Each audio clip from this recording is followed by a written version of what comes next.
It's because of this shit. Okay. How about now?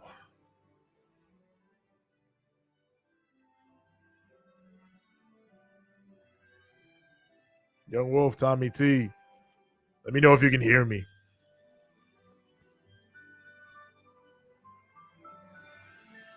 For some reason, my microphone is deciding it was act up. Oh, good. Okay, perfect. Perfect. But yeah, I need look, they got the stands set up. They got the whole stadium set up. They just ain't got the goals. But that's an easy fix. Like, give me my Quidditch. I need some Quidditch in my life.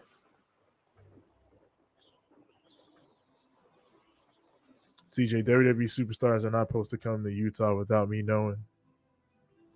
Well, Johnny, if you would have looked at the All-Star game schedule, you'd have known that Miz was going to be there.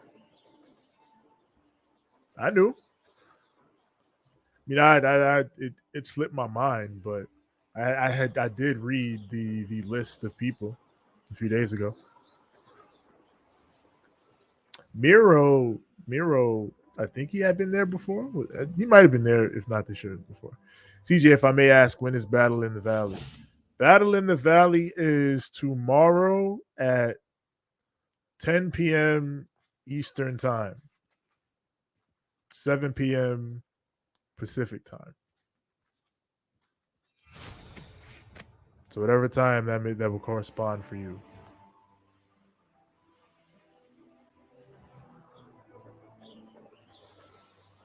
Essentially 2 hours after Elimination Chamber starts, that's when Battle in the Valley is going down. All right, I'm going to meet Sebastian in the Undercroft, bruv. So we'll be at the same time. 2 hours after Chamber starts, that's when it'll be on. And then, so 1 hour of overlap, really. While I guess while Roman and Sammy is on, or whatever the main event of Chamber is going to be, that's when Battle at the Valley will start. But if you're there for Mercedes and Kyrie, they're probably going second to last. Because I think Tanahashi and Okada are main eventing.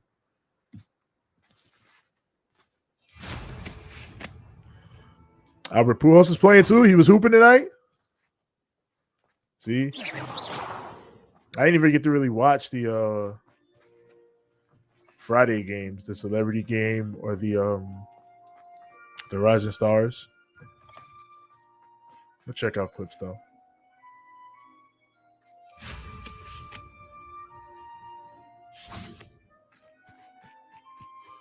Yeah, we're going to the Undercroft. Because I think It might be a damn forbidden curse up in here.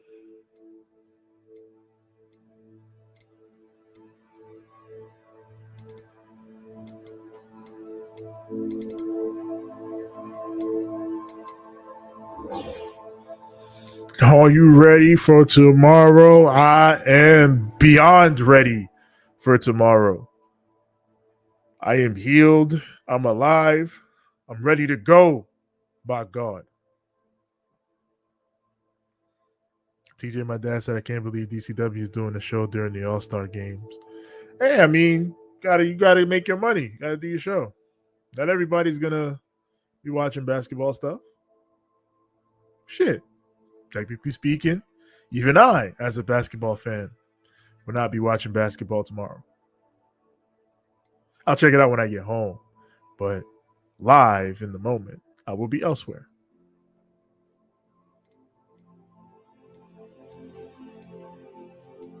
Where is this? Oh, I set it up already.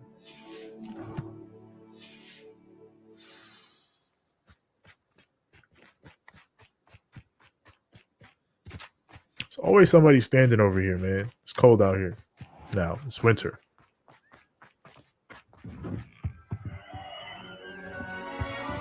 What? Nah, I ain't trying to talk to you right now, really.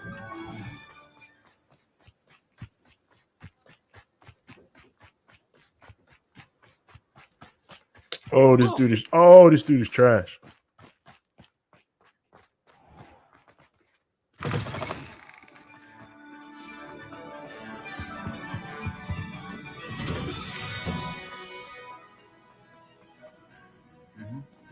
See, now I am constantly on guard. Oh, he's going to do it. Damn it. This dude hates his partner. He stayed whooping his ass. Why? What did he do to deserve this, bro? Wildin'. 6 and 9 doing research for tomorrow. He's not an Ant-Man fan. Oh, are you watching the first two? They're lighthearted movies. Apparently, Quantumania is not that though. To change of pace. I guess we'll see.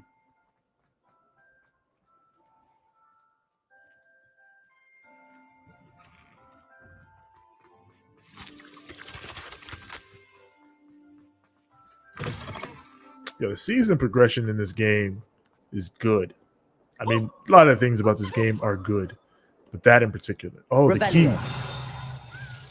You sorry bastard. Come on, son. Where you going?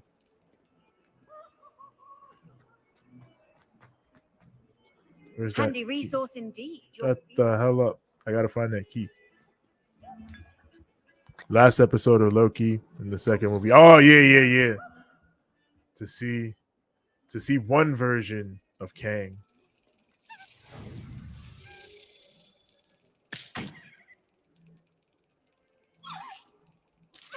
That's another thing. I can't wait to see how this Kang differs from He Who Remains. I hate this fucking thing. Come on, son. Take your ass to the rat. Come on. There we go. Yes. Dave's favorite content creator already dropped his opinions on Ant-Man. Dave's favorite. Do you mean suplex? Suplex? What he got to say about Ant-Man? Some generic relatable shit to wrestling?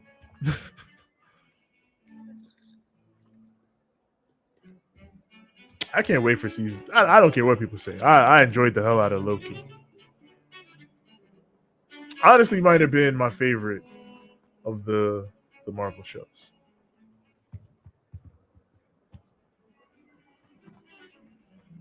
He said it was trash, basically.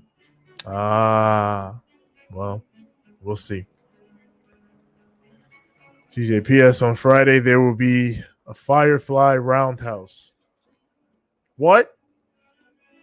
Do you mean Funhouse or what? There are millions of versions of Kang. Yeah, there are lots of different Kangs. And depending on how they play this, we could see many a different version. Iron Lad, Immortus. There's a lot of different Kangs out there. And Jonathan Majors could play every single one in a different way. Off on another adventure, are we? Shut the hell up. The damn Undercroft.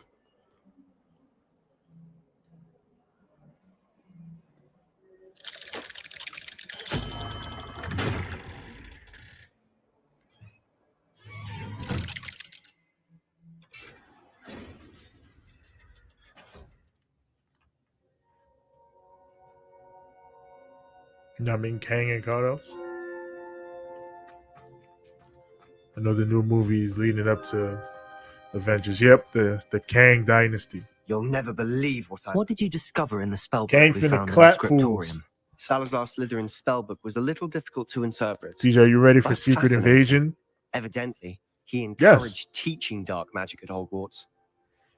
Neither the Imperious Curse nor the Killing Curse was unforgivable. If they during really his start time. playing with He the believed the students should be idea prepared of to scrolls. use dark magic when necessary, not to I'm with fear that it. shit. That's why we had to use Crucio to gain access to the scriptorium. He didn't want his knowledge shared with anyone who was afraid of the power of dark magic. I regret using Crucio. I mean, I've been using it. It was I've hard been to using do, it. but casting Crucio was our only option. And I'm glad we did it. Because in the spellbook, I also found something else.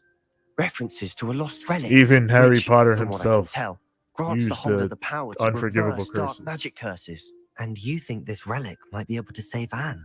Precisely. I plan to search for this relic, but I don't think we should tell anyone. Especially Ominous. He wouldn't understand.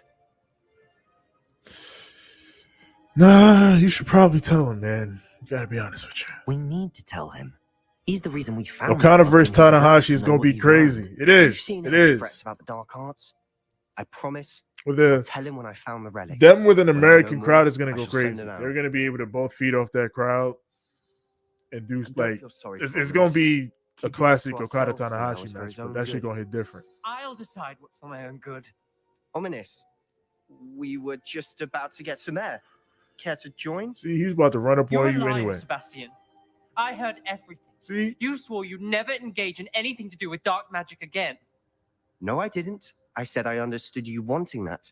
I'd never are swear you to ready give for up on finding WWE a cure for Anne. 2K23? Comes in 26 when to stop, days. do you? Yes, I know when I not to am stop. ready.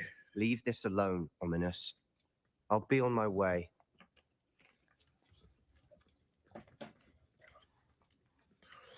I hope there's some. I am I not mean, letting at this this point, go. we probably would have heard it, but I want some real universe mode improvements. Like, I want it to have replayability.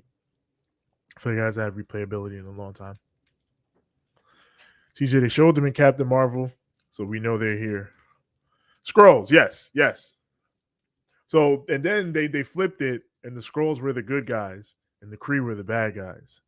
But then they did like, Far From Home, where Fury the whole time was Talos. He was a Skrull. But so they obviously, you can play with that. So I want to see, and they did that a lot in the comics. They did that a lot in the comics. That was the Secret Invasion. So do that shit, man. Ominous, Sebastian meant well. I appreciate you telling Sebastian not to keep this from me, but going after that relic is not a good idea. Sebastian doesn't even realize it, but he's as irresponsible and reckless now as his parents were years ago. It's why he died. Damn. Poor Anne and Sebastian. That's why I What? can't understand Sebastian's recklessness. I've practically not I'm just copying the link right now, see if I can send it to a few people. Okay. avoid anything to do How with far are you in the Hogwarts shit? About halfway through, according to the thing, 55% or whatever. Spellbook is good. Those references in the book seem promising. TJ, if I may ask, who else is a Salazar scroll in your Slytherin opinion? Who else? seems I don't know who promising else could be a until it's scroll, too late. I hope but Sebastian pursues this no they further. definitely could play But if you with think he might, it. Please let me know. You could have a few people show would up and mean be a lot. scrolls. I definitely feel like they got to play with it with Wanda at least once. Michael Jordan is yep, it's Michael Jordan's birthday. The GOAT. I've been watching old All-Star games. The NBA put up the 98 All-Star game on YouTube in high quality. It was so nice to watch. So, question: what time is the official? I know it's on Sunday, but what time officially does the All-Star game start? Probably 8. Let me see. Okay. I might ask you to do me a favor. What? Are you working Sunday? No. Okay, so I might need you to Oh, it starts at 9. open up. Oh, it starts at 9? Yes. It starts at 9. Okay, so all right, so never mind, because I was gonna stay at work for an extra hour since I'm off tomorrow. But since you're telling me it starts at 9, then I'll stay the extra hour and I'll still get a ride from one of my boys. Just I'll probably need you to set everything up and probably start the show by yourself until I hop in 5 minutes later. Okay. And next week, there's nothing going on next Saturday, right? I don't think so. Okay, so you, me, and Six, we gotta do the Ramblemania episode for sure because we're almost about to hit the end of the month pretty soon. All right. We'll get it done. We will get it done, son. Mm-hmm. Right. Let me do this real quick. Did you do the intro and the opening and everything? I did it all. God damn it. I've been Oh, I was gonna say we were gonna go live at 10:30. I didn't think you were gonna start going live now. Yeah, But I said it. I said I was going. Because I was already all right. doing my thing with the game. So. All right. Well, like I told Six, you guys could still jump on after you guys finish watching Quantumania with Yoshi. The show's most likely gonna end by like 2 a.m. Because I think there's like maybe 9-10 matches. Yeah, so I figured that if I get home in time and this is still on, then we'll see. But it all depends on when we get out and when we get back. I mean, did you guys bought did Yoshi buy the tickets? Yeah. The tickets are good. We're going. So what time is the show? I forgot what time. I think it's 5 tomorrow. I'll check my gimmick because I got it. But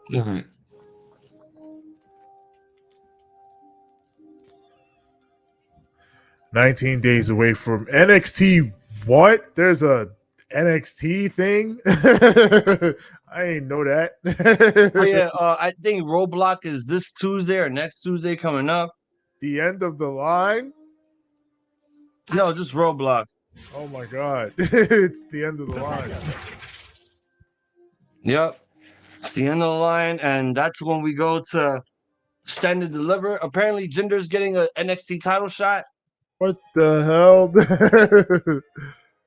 Yep. It's so weird. It's so weird indeed. All right. Why are they throwing Let's all this bid at Braun Breaker? Just get him out of there. Let's do the predictability first, which is Elimination Chamber. But yeah, point and goodies to everyone. My name is Hazel the Eye Zombie. This is my co-host TJ the Great. We are the Ramblemania Show. We are going to be doing. Oh, why don't you switch it to the other graphics so that way you can have the OBS on here? Yeah, give me a moment. Give me a moment, chat.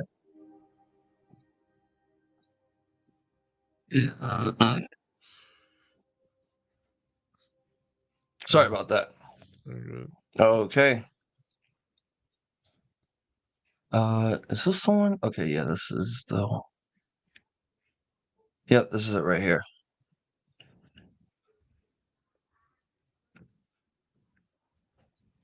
Right. Once you get your shit ready with the OBS stuff. This is rigged. Hey, wrong promotion.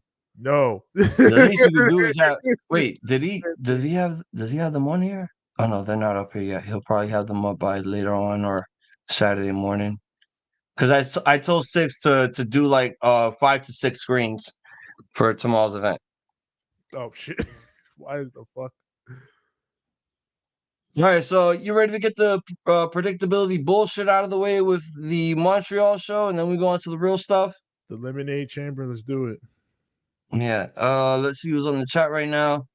Well, I didn't even. Oh yeah, you guys are doing this for a while. Wow. Oh, Johnny, what the hell? Now you show up on the show. What the hell? I was on Dave's show. You were not on. What's going on? Tommy T, what's going on? Pointing goodies to you. Yoshi, thank you for joining. Thank you for showing up on the chat. Chris Leclerc, what's going on, man? Pointing goodies to you. Thank you to everyone joining on here. It's all your fault. The Miz is in Utah, and I did not meet and greet. Wait, what? Wait, was that the Ric Flair meet and greet that you were supposed to do? Did he no-show? Did he no-show the meet and greet? Why would the Miz be at DCW? Johnny? Why would the Miz be at an independent show? Like that's a load of horse crap. You think they opened in the forbidden door? You trying to say over here? But here we go. Here, another one. Triple H is making these premium live events feel like somewhat NXT takeover shows. Another premium live event with 5 matches on the card. 2 of them being Elimination Chambers. 2 championship matches. Actually, there are just 2 championship matches being defended: the U.S. and the undisputed WWE Universal Championship. Let's start off with the mixed tag match first, which is the Grit couple of. Oh wait, I forgot to submit it to the approval of the Ramblemania show. This is the tale of Elimination Screwjobs and New Japan America. Without further ado, let's get ready to ramble! You damn right. All right, so here we go. We're going to start with the mixed tag match first. It is the Grit couple, not the It couple, not the Yes couple, not the Total Divas couple, not Cena and Nikki. It is Edge and Beth Phoenix, husband and wife, also Hall of Famers, taking on the Judgment Day members, Finn Balor, and the winner of the 2023 Royal Rumble, Rhea Ripley, in a mixed tag match. That's us, boy. Great one. Let's ramble on. Well, man, clearly it's all about the fucking the Grits couple, the whatever. Edge and Beth, the easy babyface pop. It's Canada. It's Edge. Yeah, give them the win. Make the people happy. That's what I'm gonna go with. I'm gonna go with Edge and Beth. Rhea can easily rebound and get her heat back because she's gonna be moving on to something completely different anyway. So yeah. Luckily, this is not for the championship since you guys are gonna basically go to the movies and shit. I'm gonna go the complete opposite. Well, actually, no. Let me see. If I do go the complete opposite, that could possibly mean one thing. That means Rhea has to pin Beth Phoenix in this match in order for her to look strong going up against Charlotte at Mania. Would be good. So that way, I mean, even if Finn has to be the one to eat the pin, it doesn't make Rhea feel protected if she's losing the mixed tag match. Because you got to remember, even if she's not the one getting pinned, it still counts in her win-loss record. So you don't want to water that down. Yeah, but You know how WWE will do. If they just give her some strong moments in the match, which they probably will do, then it won't matter in their eyes that she I'm only lost. saying this. Get pinned. This is why I'm saying it. The only reason why I'm saying Rhea should win at the Elimination Chamber is because, yes, the rumors are still true that we might possibly get Edge versus Demon Finn at WrestleMania inside Hell in a Cell, which I'm now hearing might be Edge's last match. And Well, that's probably where Finn will get the win. Well, all the more reason then for Edge to win this, so that Finn has a reason to actually turn into the demon. He lost. But I'm going with Judgment Day on this. And I'm going to go with Rhea to get the pin here. Who knows? Maybe Dominic might get glam slammed again. I don't know. They've been doing a little bit of some stuff. But I also see Rey Mysterio showing up, getting involved, since he and Dom have been having their little beef lately, building that story up going into Mania. So there might be some fuckery here. But I don't know. All right. So we got Bobby Lashley taking on Brock Lesnar, part 3 in a rubber match. Go ahead, TJ, ramble on. Bobby Lashley and who? Brock Lesnar. Brock Lesnar. Oh, this is on this show? Oh, cool. Yeah. Shit. I thought they were gonna no. Can I say they're gonna do like a bullshit finish? Do I have to pick a? Oh, I agree with you. But I don't know what kind of bullshit finish you're thinking of. But I know what I'm thinking of right now after what I saw earlier on SmackDown. I definitely think this is getting a bullshit finish, or they can push this to Mania. But all right. So, all right. If I have to pick one, I'm gonna say Bobby wins. And then you give Brock the win back in Mania. That's what I'm going to say. Maybe they'll flip it, but either way, I'm going to say Brock wins. So you're saying Brock will win? Yeah. I'm going to say Brock wins. It's going to be some bullshit. I'm going to agree with you with the fuckery, but here's my kind of fuckery. And I don't think again, people, this is not a real predictions. This is just, fun predictions because the belt's not on the line. People are going to be busy. And we're saving it for Revolution. I'm going with nobody wins here. After what I just saw on SmackDown, Hit Row getting their asses handed to them by Bray Wyatt and Uncle Howdy. These two motherfuckers called out Bobby and Brock. What? What? Well, wait, hold on. Let me play the clip real quick. Hey, yo, what the fuck?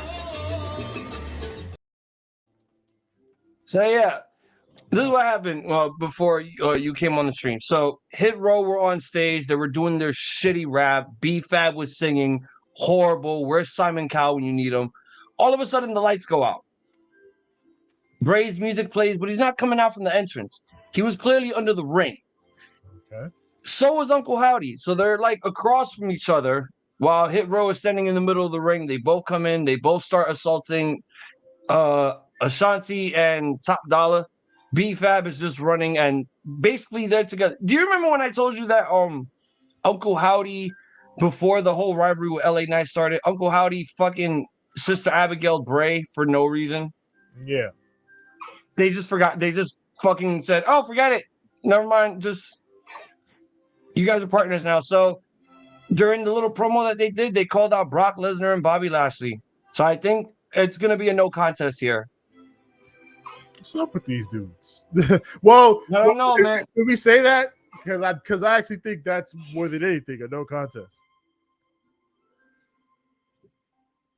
I say that because, at this point right now, why are Brock and Bobby doing this one-on-one match? Why? It's not product placement.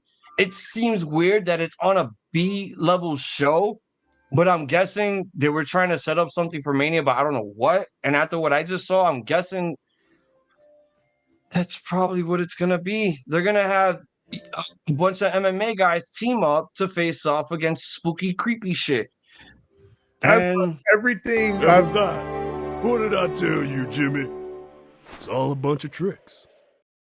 But yeah, everything I've seen, or not that I've seen, everything I would think about how WWE would go about something like this points to there's going to be bullshit. So yeah, no contest is what I actually am going to pick alongside you. Oh, so you finally agree with me on this one? Yes. Okay, yeah, I'm going with that also because after what they were just saying, I'm really afraid right now. Like we thought the Rumble was a mid to high tier bad show, but I'm now afraid for what's going to happen at this chamber. This might be worse than December to Dismember. Well, that didn't be that bad. Damn. Okay, all right, so let's do the main event championship match, and then we'll go on to the both chamber matches. Roman Reigns with Paul Heyman taking on Sami Zayn for the undisputed WWE Universal Championship. Can Sami Zayn finish his story? Ramble on, CJ. Sami Zayn will finish the story because his story is finished here. He will lose to Roman Reigns. And then I guess the Usos will get back together. And then he and Kevin Owens will get back together. And he will wrestle for tag team championships. And the crowd will be fine with it. And this will all be one moment where we looked at Sami and we viewed him as potentially could he be the guy? He's so hot right now. Could he be the guy? But we're just gonna look at this as a moment in time, as a blip, and he's not the guy. I would love if he were the guy. I would love to be wrong, but given everything I know about how this company has operated over the past, given however many years you want, I would have to say no. And Cody is their true pick and their true path. So they're going to get there how they need to get there. And this is going to be great. This is going to be emotional. This is going to be a ride. But, yeah. Roman wins. What? What you over here talking about, Big Nick? What? Montreal Screwjob number 2. Oh, my God. If they really want Montreal to believe. Sorry. Go ahead. Finish what you were saying. No, all I was going to say, if they do a Montreal gimmick, I'm going to be... Go ahead. Well, who knows? You never know. Triple H might be that guy to call Earl Hebner and be like, hey, how would you like to come out of retirement for $5 million for one match that I need you to screw? No. Chris, that will not be Montreal Screwjob number 2. That will be Montreal Screwjob number 3. Because if anyone remembers Breaking Point, Undertaker, CM Punk World Heavyweight Title submission match, what was it? Undertaker was banned from using the Anaconda Vice, and the Undertaker was banned from the Triangle Choke. And once Punk locked in the Anaconda Vice with Teddy Long showed up, the bell just rang with no tap out. They do Montreal. They love doing Montreal every fucking year since it happened. Give me like 15 minutes and I'm going to tell you why you're wrong. Well, let me know. Let me know, Nick. Let me know why I'm wrong. I'm fine with hearing that. All right. Again, like I was saying. Like I said, I'd love to be wrong. I want to be right here. I really want to be right here. And I want to believe that WWE would find a way to pull the trigger into either one, having Sami Zayn win the championships from Roman in his hometown, or two, make it a triple threat at Mania. I mean, if it's gonna be a triple threat, we all know the final outcome. It's gonna be Cody. You're just giving Sami Zayn a main event to finish his story with Roman. That's it. Master ordered Deke to help him capture a phoenix. I want to believe Sami could win here. And it's going to look so believable, too, that Sami could pull it off in his hometown. But then we're basically going to get the ending that we don't want. But we know Kevin's going to show up and save the day. Ordered. Deke had to. We know that for a fact. As Deke punished himself, Master grew but again, angrier. I got to see where this cooks since regal bird. Cody and Sammy have their promo on Monday. I need to see where this cooks. I don't know if it's going to be a triple threat, but I do believe that the tag team titles between the Canadians and the Samoans are probably going to be the case. Himself. I don't know, but Him. my heart's going for Sammy, but my mind knows it's going to be Roman to have us go home angry and shit. All right. Now it is time for the chamber matches. Got what he does. Nick is gonna hop on soon, so he'll make it in time for the New Japan predictions. Not even master. Right. Deke often wonders what became of Hey that. man, lower that. Deke, All these hobbits are to be fucking up my flow right now. helping It's you. a house elf, sir.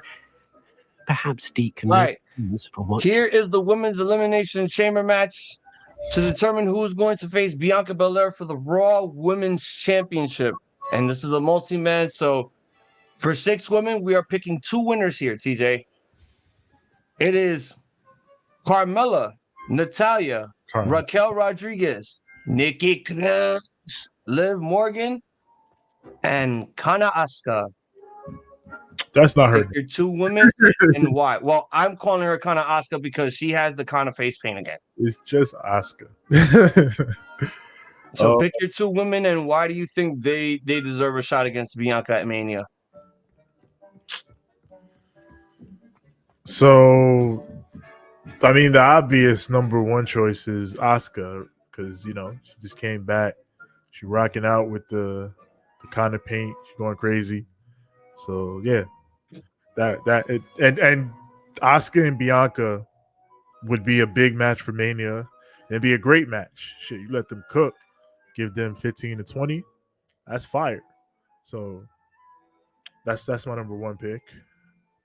YouTuber Kanachan TV, and run through the rest of the people in this match real quick.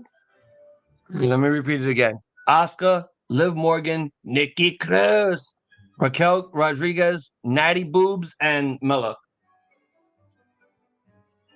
Raquel, because everyone else in that is slotted at a certain position that they're not gonna bump them up for a WrestleMania match with Bianca. So Asuka's the only one really.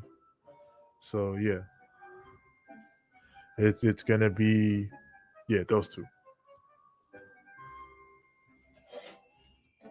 So you said Asuka and Raquel? Yes. That was the only young up and comer that I can really see them thrusting into that position. So yeah, Asuka and Raquel. No, I can't do predictions for a promotion that I've never heard of and wrestlers that I don't know about. So sorry, Johnny. I wish I can, but there's too much wrestling going on in the world for me to keep track of. All right, so you want to hear the order of how I see the eliminations taking place? Oh damn, we got the order. That's crazy. Well, first is going to be Mella. She's going to get eliminated by Nikki. Damn. Nikki's going to get eliminated by Liv. Liv and Natty. Natty's not going to get any eliminations. Neither is Mella. Liv and Natty are going to get eliminated by Raquel, and Asuka's going to be the only one to eliminate Raquel Gonzalez, leaving Raquel and Asuka being the final 2 here.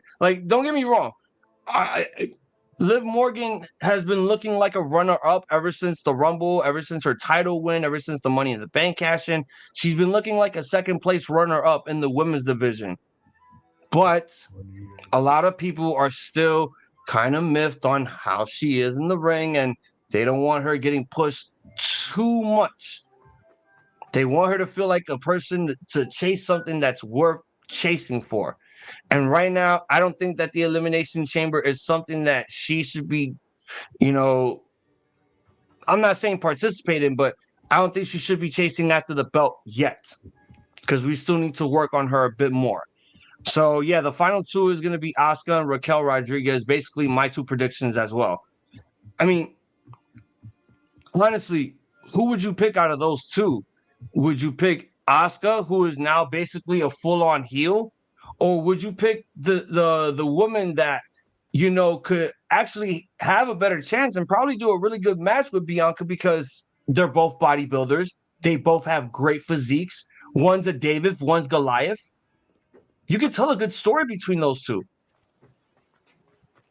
Shit, that's a WWE story if I ever heard it. Yeah, but also it's like I'm not saying Raquel is horrible on the mic, but she still needs to improve. So I mean, it's most likely going to be Asuka to win it, but I'm also going to go with Raquel as a second choice.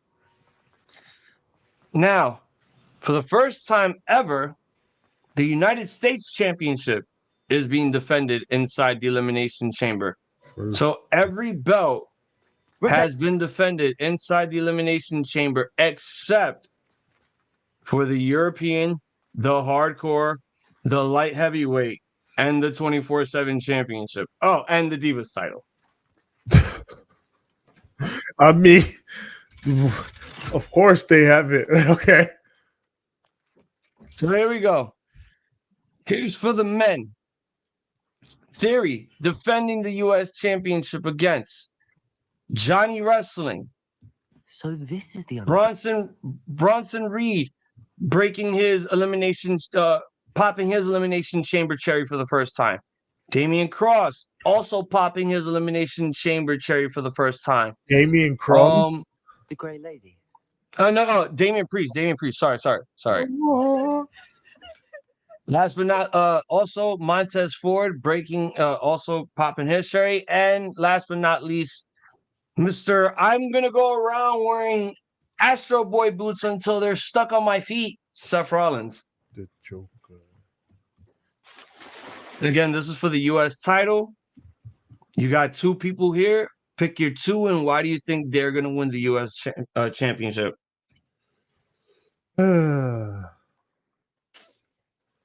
So I think Theory is going to retain because John Cena.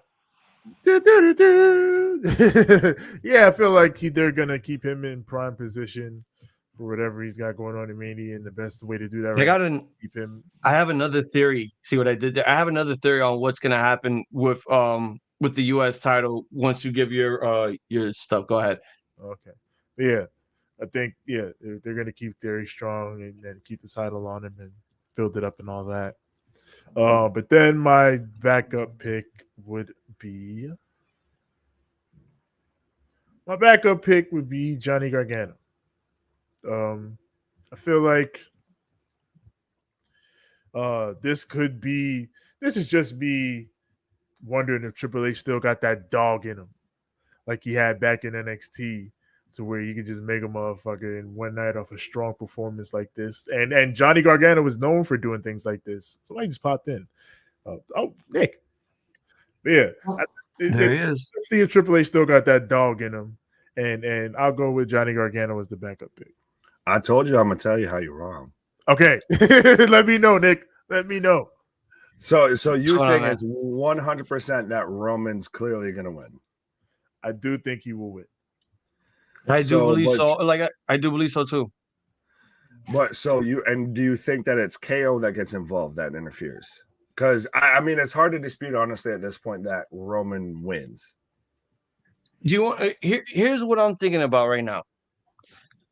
So from what I heard, when Paul said to the Usos that they had to stay at home and watch the match, right. I did hear that they're cleared to go to Canada. After all the bullshit and whatnot, but something tells me here that the only reason why this is happening is because Roman might be doing two things. One, winning clean.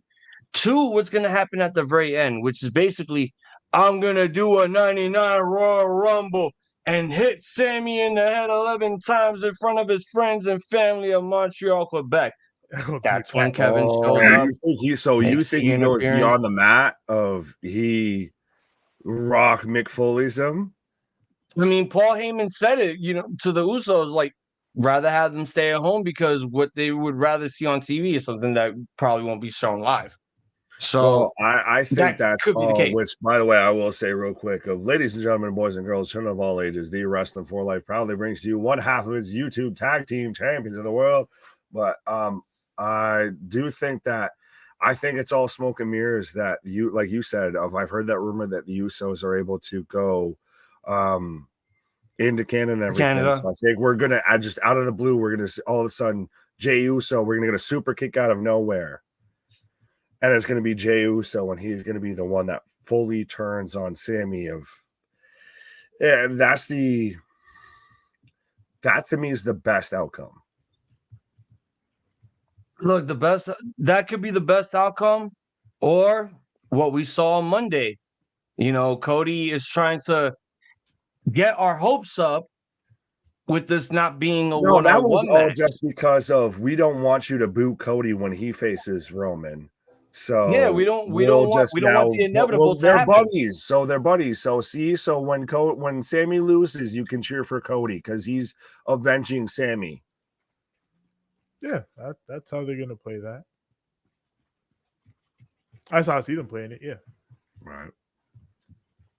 It's the possibility of that happening, but no Avada Kedavra, no Sami Zayn wins. And, so Nick, Sammy needed to Avada Kedavra. We're at the final match for the chamber, which is the U.S. title. For this, when it's a multi-man, when we do predictions, we pick either 2 or 3 people, depending on the amount of people that are in there. So pick 2 guys. I can give you my top 3, and I can give you them in order. That's fine. I just need an explanation as to why you think there could be U.S. champion going into Mania. So Montez Ford, just because he's the most talented out of the Street Profits, if we're going to go with Shawn Michaels, Marty Jannetty, he's the breakout star of the Street Profits for me. And we're going to get a frog splash off the chamber pod spot, a la RVD. Oh yeah, he's definitely Rollins number 2, just because he's the top babyface on Monday Night Raw at this point, of outside of Cody, of everybody's singing along with his song. But I still think Theory wins because I think we're setting up Theory versus Cena. That book Professor Weasley asked me to find should be around here somewhere. Professor Weasley. You know my theory on this is for the is it Austin? The U.S. title? Austin. Here's the thing. It's going to come down to Seth and Theory. This is where Logan Paul gets into the picture. He asked me to get. Oh, you think Logan Paul gets involved? May I have it? Yes. Because they've been, ever since he eliminated Seth Rollins from the Royal Rumble, and Seth Rollins has made a few podcasts and radio appearances talking about, Logan Paul and Phil Brooks. They've been basically setting the seeds, planting the seeds for that match. But here's the rumor. The rumor going around saying that we might not get Cena this year for Mania, that it could be a triple threat between Theory, Seth, and Paul for the U.S. title, which I also don't mind, but I kind of want that special single match feel between a wrestler that's been known in the business for years versus a guy that's trying to make a name in this business. 2 questions, and then I'll hand over this book. TJ, what you did? That could work. I mean, because obviously you got to do your Logan Paul match, and they've been building. It looks like they've been building Seth and Logan with all the back and forth between Seth and Logan, all the shit Seth's been saying about him. So, I mean, yeah, I guess that's a way to make that happen. I figured in picking who I picked that Seth's not gonna win because of the fact that he's going to face Logan Paul at Mania. I figured that Seth would, just lose this and then just move on to the next thing. Like he moves on to Logan on Raw or whatever. But if you can do it that way, you can do it that way too. To me, it sets up for, like you were saying, you have the 2 singles feuds, because I hadn't heard the rumor that Cena can't go for Rumble or for Mania just like Rock. So to me, you have the 2 singles matches of. Remember, we've got to fill this out over 2 nights, so you could even have one night and one the second night. Yeah, that's the other thing. You got a 2-night card to fill, so I know they're gonna find ways to finagle different sorts of matches and segments onto both shows. So then, if Roman and Cody, if that's the overarching theory, if Roman and Cody main event night 1, or night 2, I should say. What main events night 1? All organized competitions. Night 1 has to be Charlotte and Rhea. Involves which That's what I match was will gonna be say. Charlotte and They Rhea. could build it to that. They could build it to that. But here's the thing, though. It seems kind of fucked up that, like, you know, they say that, but then sometimes those matches don't even become the main event. Like, something else comes better, and that ends up being the main event instead of what the person who won the Rumble match for. But no, I could see night 1 main event Theory Cena. You can do that too. That could be the case, but also it's like give the women their chance too. Like, Oh, these I'm not women really saying that at deserved all, it. but time-wise, could you see which would have a better build, a better draw, you feel, going into WrestleMania Hollywood of Austin Theory versus John Cena for the U.S. title versus Charlotte Flair versus Rhea Ripley for the SmackDown Women's Championship? Yeah. Yeah, because I mean, like, I can definitely see them going with, like, this is our chance to give Theory his big match. It's a Cena match. Like, how many more of those are we gonna get? So all of the rubs. Yeah, I can see them going with that match. Like, Charlotte has main evented Manias before. She will probably main event Manias again in the future. So are you really struggling with this question? No, I know the answer. I know the answer. No, I was fucking with you. I know we were talking. But yeah, I think, yeah, if there were, I like the idea of doing the Rumble winners for each main event. Like, women's Rumble does one night, men's does the other. But if you're gonna do a special match for that main event, then yeah, Cena Theory is a good one to do. Fair enough. Change species, no. False. Correct. While Polyjuice Potion can be used to change things such as So how are you two doing, by the way? I haven't even asked that yet. species. I'm doing good. I Thank you for suppose the asking. How are score you more doing? enough. I'm doing good. It's You guys, Elimination you Chamber guys chat weekend. for a bit. Yeah. You guys chat for a bit. I'm gonna be right back in like 2 minutes. Giving you any Okay. questions either. Yeah, Chamber weekend. What's up? And man, weekend for me. I mean, I'm gonna watch Chamber when I come back, but yeah, I'm gonna see Ant-Man tomorrow. That's my main priority. Does that come out? Yeah, it's out. Oh shit. Well, and I found out even through our chat tonight that the XFL it starts tomorrow. So I was even talking. I was like, "Wait, shit! Do we want to watch one of these games? Do we want to cover one of these games?" I want to watch some XFL. So, who is your XFL team? I don't know. I want to. I have the schedule pulled up because I was looking at it earlier. So, do you want me to read off the schedule? Yeah, read off the schedule. Let me see what's going on. So, for week 1, so tomorrow at 3 p.m. on ABC, we have the Vegas Vipers versus the Arlington Renegades. And then at 8:30, counter to Elimination Chamber, so no one will be watching, the Orlando Guardians versus the Houston Roughnecks. Okay. On ESPN, which, by the way, this is the Rock-owned XFL. Yes. Sunday at 3 p.m., we have the St. Louis Battlehawks versus the San Antonio Brahmas. If you smell Brahma Bull. And then we have the Seattle Sea Dragons versus the DC Defenders at 8 p.m. on Sunday. Oh, dang. They got a full schedule. And I just got ESPN Plus too. So right. There you go. Oh, I'm gonna check this shit out. I literally had no idea when it was starting until people were in our chat. I was just like, "Are you guys gonna watch XFL tomorrow?" I'm like, we're gonna be here for Chamber. I know that. And I saw it during the Super Bowl last week. I saw the show an ad for it. I was like, "Holy shit, let's go!" Oh Lord. For anyone that you watched that wasn't in the Super Bowl, you can watch it in the XFL. Yeah. I think the top comment was for a send down for the NFL. Oh, we send the Washington Commanders to the XFL when we pull a team like the top team from the XFL. Yeah, do the swap thing, right? Versus the best team in the XFL. Yeah, do it like in soccer and everything, like the Series A and the Series B. Yeah. They should do that. I imagine. Well, Rock needs to be open to anything to get the league going. Right, but so well, he's talked about it being basically their like G League and everything. But so, what's your XFL team? I gotta pick one because I mean, yeah, that's what I'm saying. I named them off. Yeah, because they had the New York team before, but facts. They switched. They didn't. Well, we've also got the USFL coming back as well. We've got all the spring football. We got the USFL coming back. I might rock with Orlando.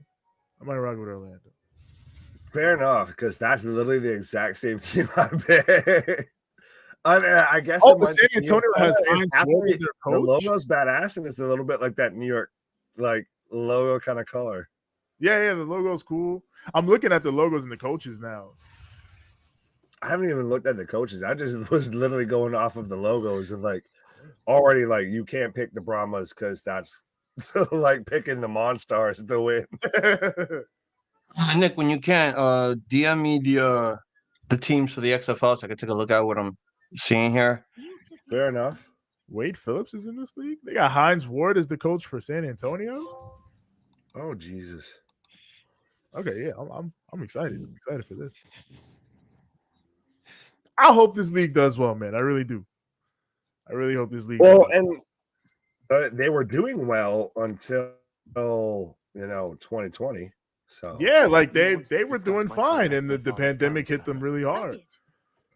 Oh, it hit every league hard, especially when you're just an upstart and everything like that.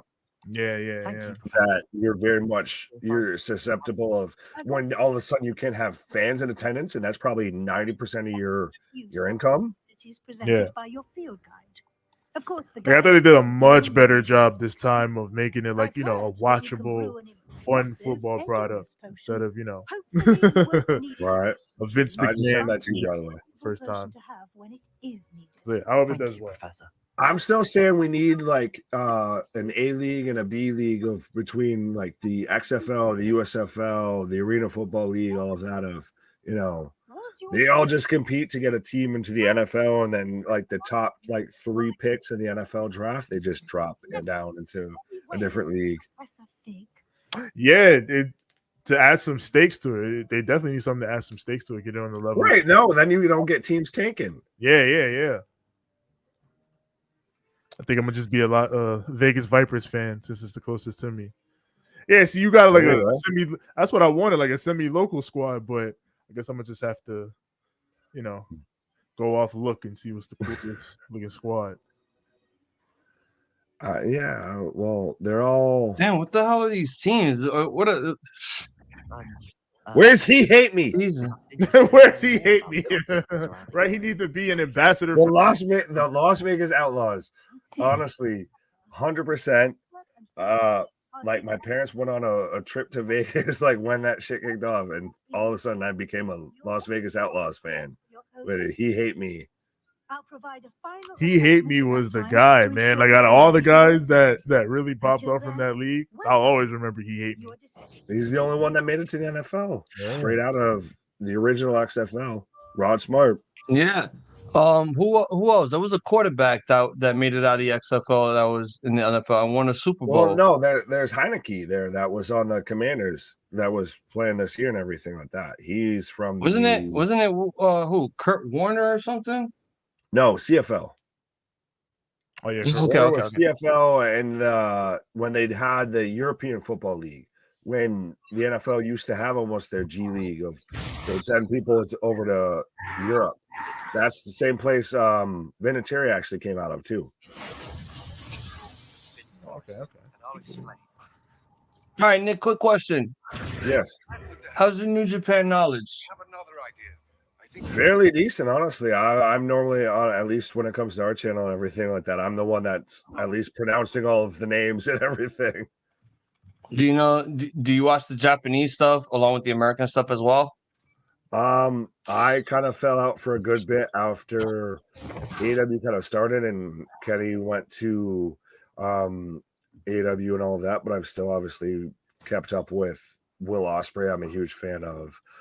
We just watched Wrestle Kingdom 17. How was that? Okay. Crazy at that show.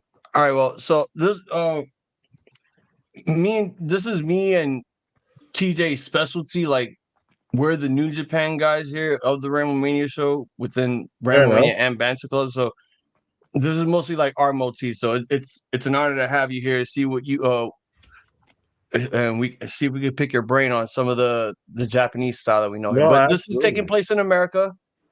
It's Battle at the Valley. It is 10 p.m. Eastern Standard Time, basically right after the Chamber. Oh, and Nick, I'm not going to be live for the Chamber tomorrow. I'll be live for the Valley because I'm booked at a show tomorrow night. Fair enough. No, we're going to be live for both, by the way. Okay. You guys are doing both? Oh, no, yeah. No, because these guys are going to the movies tomorrow. I'm booked at a wrestling show to do some work, so I'll only be live for Battle at the Valley. This place Fair is enough. today. But I'll watch your stream while I'm at the show and on the chat, showing love and shit. But Absolutely. Shout out. Let's get on with this Battle at the Valley card. TJ, I was right. I called it right on the nose. There are 10 matches here. Okay. Well, do you count the 2 pre-shows? Because I'm pulled it up on Wikipedia just so I have the card. Well, it's New Japan, so we give the pre-shows a pass, but we still talk about them. Okay. Only because there's some really good talent here. There is. And David Finlay 100% TJ is an wants a absolute great reason talent. to talk about Bobby Fish all over again. Robert Fish. You give us a reason. Tell us one question that was on everyone's mind in 2022. Folks, where's the lie?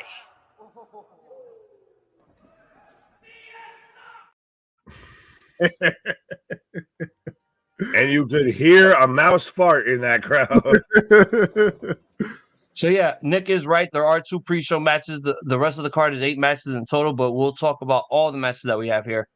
It is match 1, Alex Coughlin taking on JR Kratos in a singles match. It's gonna go. Here's how it's gonna go. It's gonna go. Nick, you're gonna start first, and then TJ, and then myself. So Nick, without further ado, I'm gonna take Alex ramble on, good Coughlin sir. just because on this one I'm flying blind on here on this one. So I'll take Alex Coughlin. Yeah, I'm also taking Coughlin on this.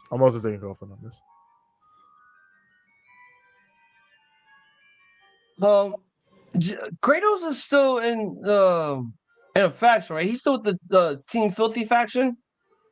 Last I seen, he was in Team Filthy. Yes, but I haven't seen.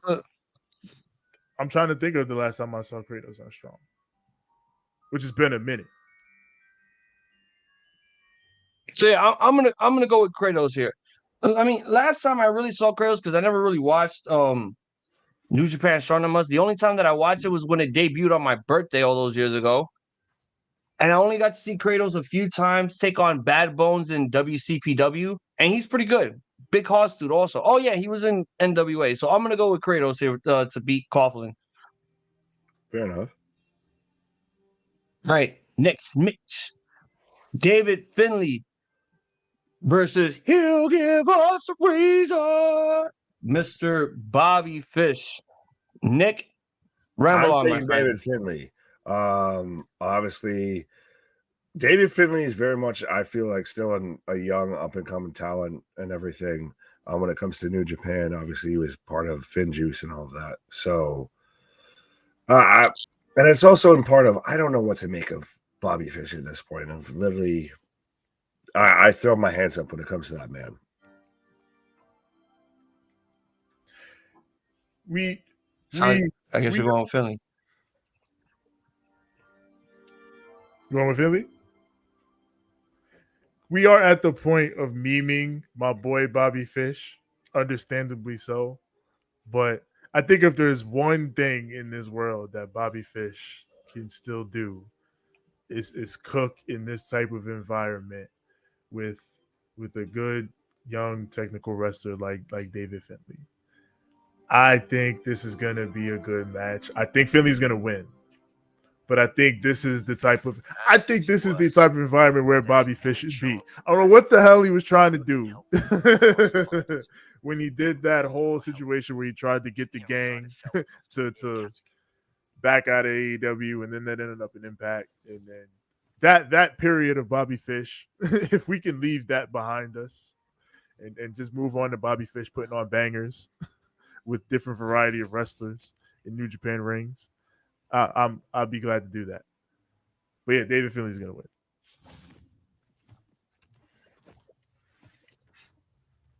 Yeah, and TJ, I'm gonna correct you on what you said. Bobby Fish made a meme out of himself. Really, it wasn't really our fault. It wasn't really any of the wrestling promotion's fault. It was his fault. He made an ass of himself when he challenged CM Punk to a real fucking fight. But whatever. He wanted the hands.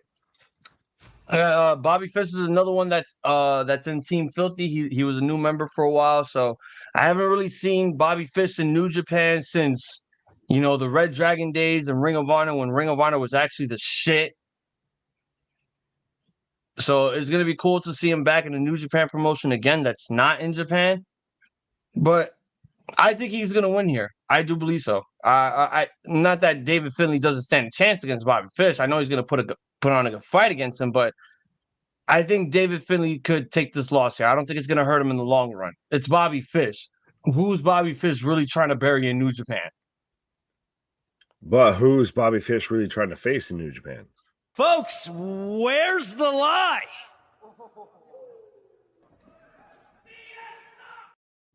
What are your big future Bobby Fish New Japan matches? All right. 8-man tag team match. All right, moving on. It is Mascarada Dorada, Josh Alexander, Impact World Champion, Adrian Quest, that's probably a young boy, and Rocky Romero taking on Kushida, Volado Jr., that's probably another luchador. Oh, this is a CMLL luchador. Kevin Wright and the DKC. I'm guessing these are a couple of young boys also. Go ahead, Nick. Ramble on. Who do you got for the 8-man tag? I'm going, obviously, I guess, more with the, like you said, the Impact World Champion and Josh Alexander. Any team that he's going to be on, I feel. So you mean Team Rocky? Yeah, Team Rocky, Team Mascara, and everything like that. They have the more known names on the team. I understand, obviously, everybody, especially in New Japan, knows Kushida, etc., and everything, but it's an 8-man tag.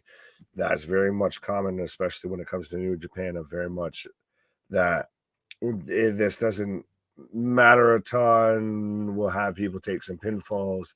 I think at the end of the day, Josh Alexander's team wins. TJ, before you give your thoughts, do you see this man's comment and do you not see who he has in his profile picture right now? This man is out of his fucking mind. No, he's not, Johnny. Get out of here. You take a picture I'm with hurt, and I work with old children. Yeah. Oh, wait, you serious? Still under AEW contract. Still, if the Elite can play ball, may come back to AEW. All right. After we do the New Japan predictions, let's talk about that whole CM Punk situation after this. I want to get everyone's thoughts. But go ahead, TJ. Talk about the 8-man tag. It's funny because if Josh, do you want to know who's on it again? No, I know who's in it. But if Josh Alexander wasn't in this match, I would actually go with the other team to win because Volador, Kushida, Knight and DKC, like that's a solid little up and coming team. Well, not up and coming in Kushida's case or Volador really, but because, like Nick said, because Josh Alexander is in this match and he's a world champion, then in a more or less throwaway 8-man, you're not gonna beat his side or have him take any type of L. So, and given Rocky Romero and like Young Will said, Agent Quest, he ain't a young boy. He been putting in work. He been out here. So yeah, we're gonna give Team Rocky the win.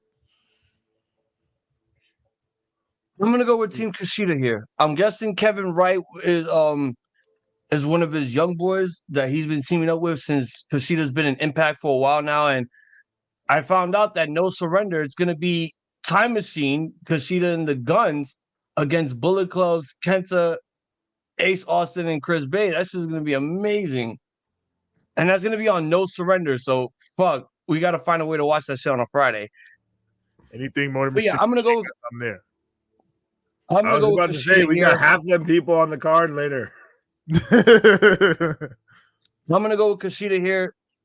I think he and Josh are gonna put on some really great technical work. A junior heavyweight taking on one of the greatest Impact World Champions now, the longest reigning now since he beat Bobby Roode's record. I just want to see what these two are gonna put on in the New Japan ring, and also it'll be the first time to see Josh Alexander compete in a New Japan promotion. I've always had a feeling that he would always be competing in New Japan. I don't know why he hasn't yet, but I'm hoping this will get him more bookings. Him in a Whether if never it's strong, openweight title match, 100% just shut up and take my money. I don't care who it's against, but just I feel like he screams that division. yeah, either the never open weight title or the New Japan Strong Openweight Championship that Fred Rosser has, which is the next match that we're going to be talking about right now because that championship is being defended. This is New Japan Strong's main heavyweight championship. Fred Rosser won the title from Filthy Tom Lawler a few months ago. Now he's defending it against Kenta. Well, how can you Next, not go Ramblemania. against speaking of CM Punk potentially returning, how can you not go against, I guess, the innovator of the Go to Sleep, Kenta? I know he has had the best of showings lately, but to me, especially if you're building New Japan Strong, and I still keep saying this, if you're building New Japan Strong towards a more American audience and everything, more people know Kenta than they do Fred Rosser.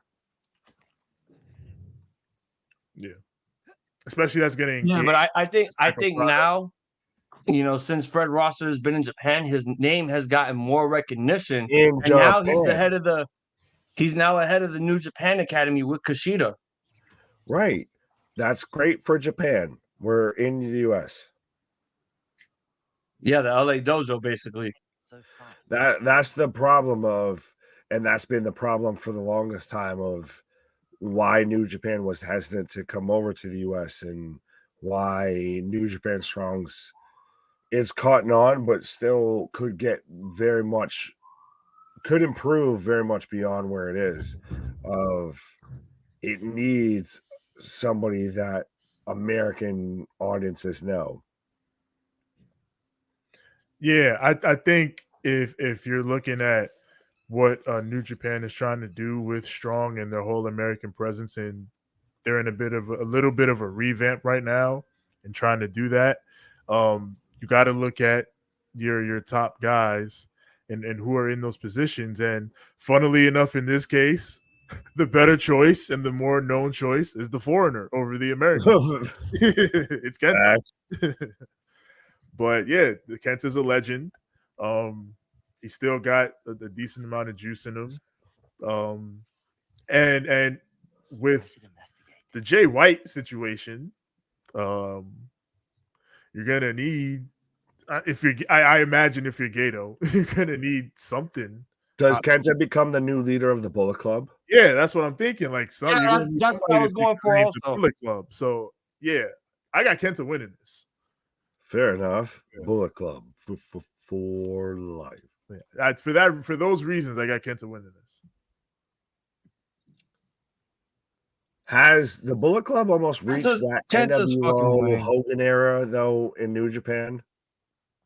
Of like anybody, as long as you're a bad guy, you're in Bullet Club. Yeah, they've hit that point where it's not like they hit that point. They hit that point. I was gonna say it's not like you had Horace Hogan's in there, but they had Captain Newton.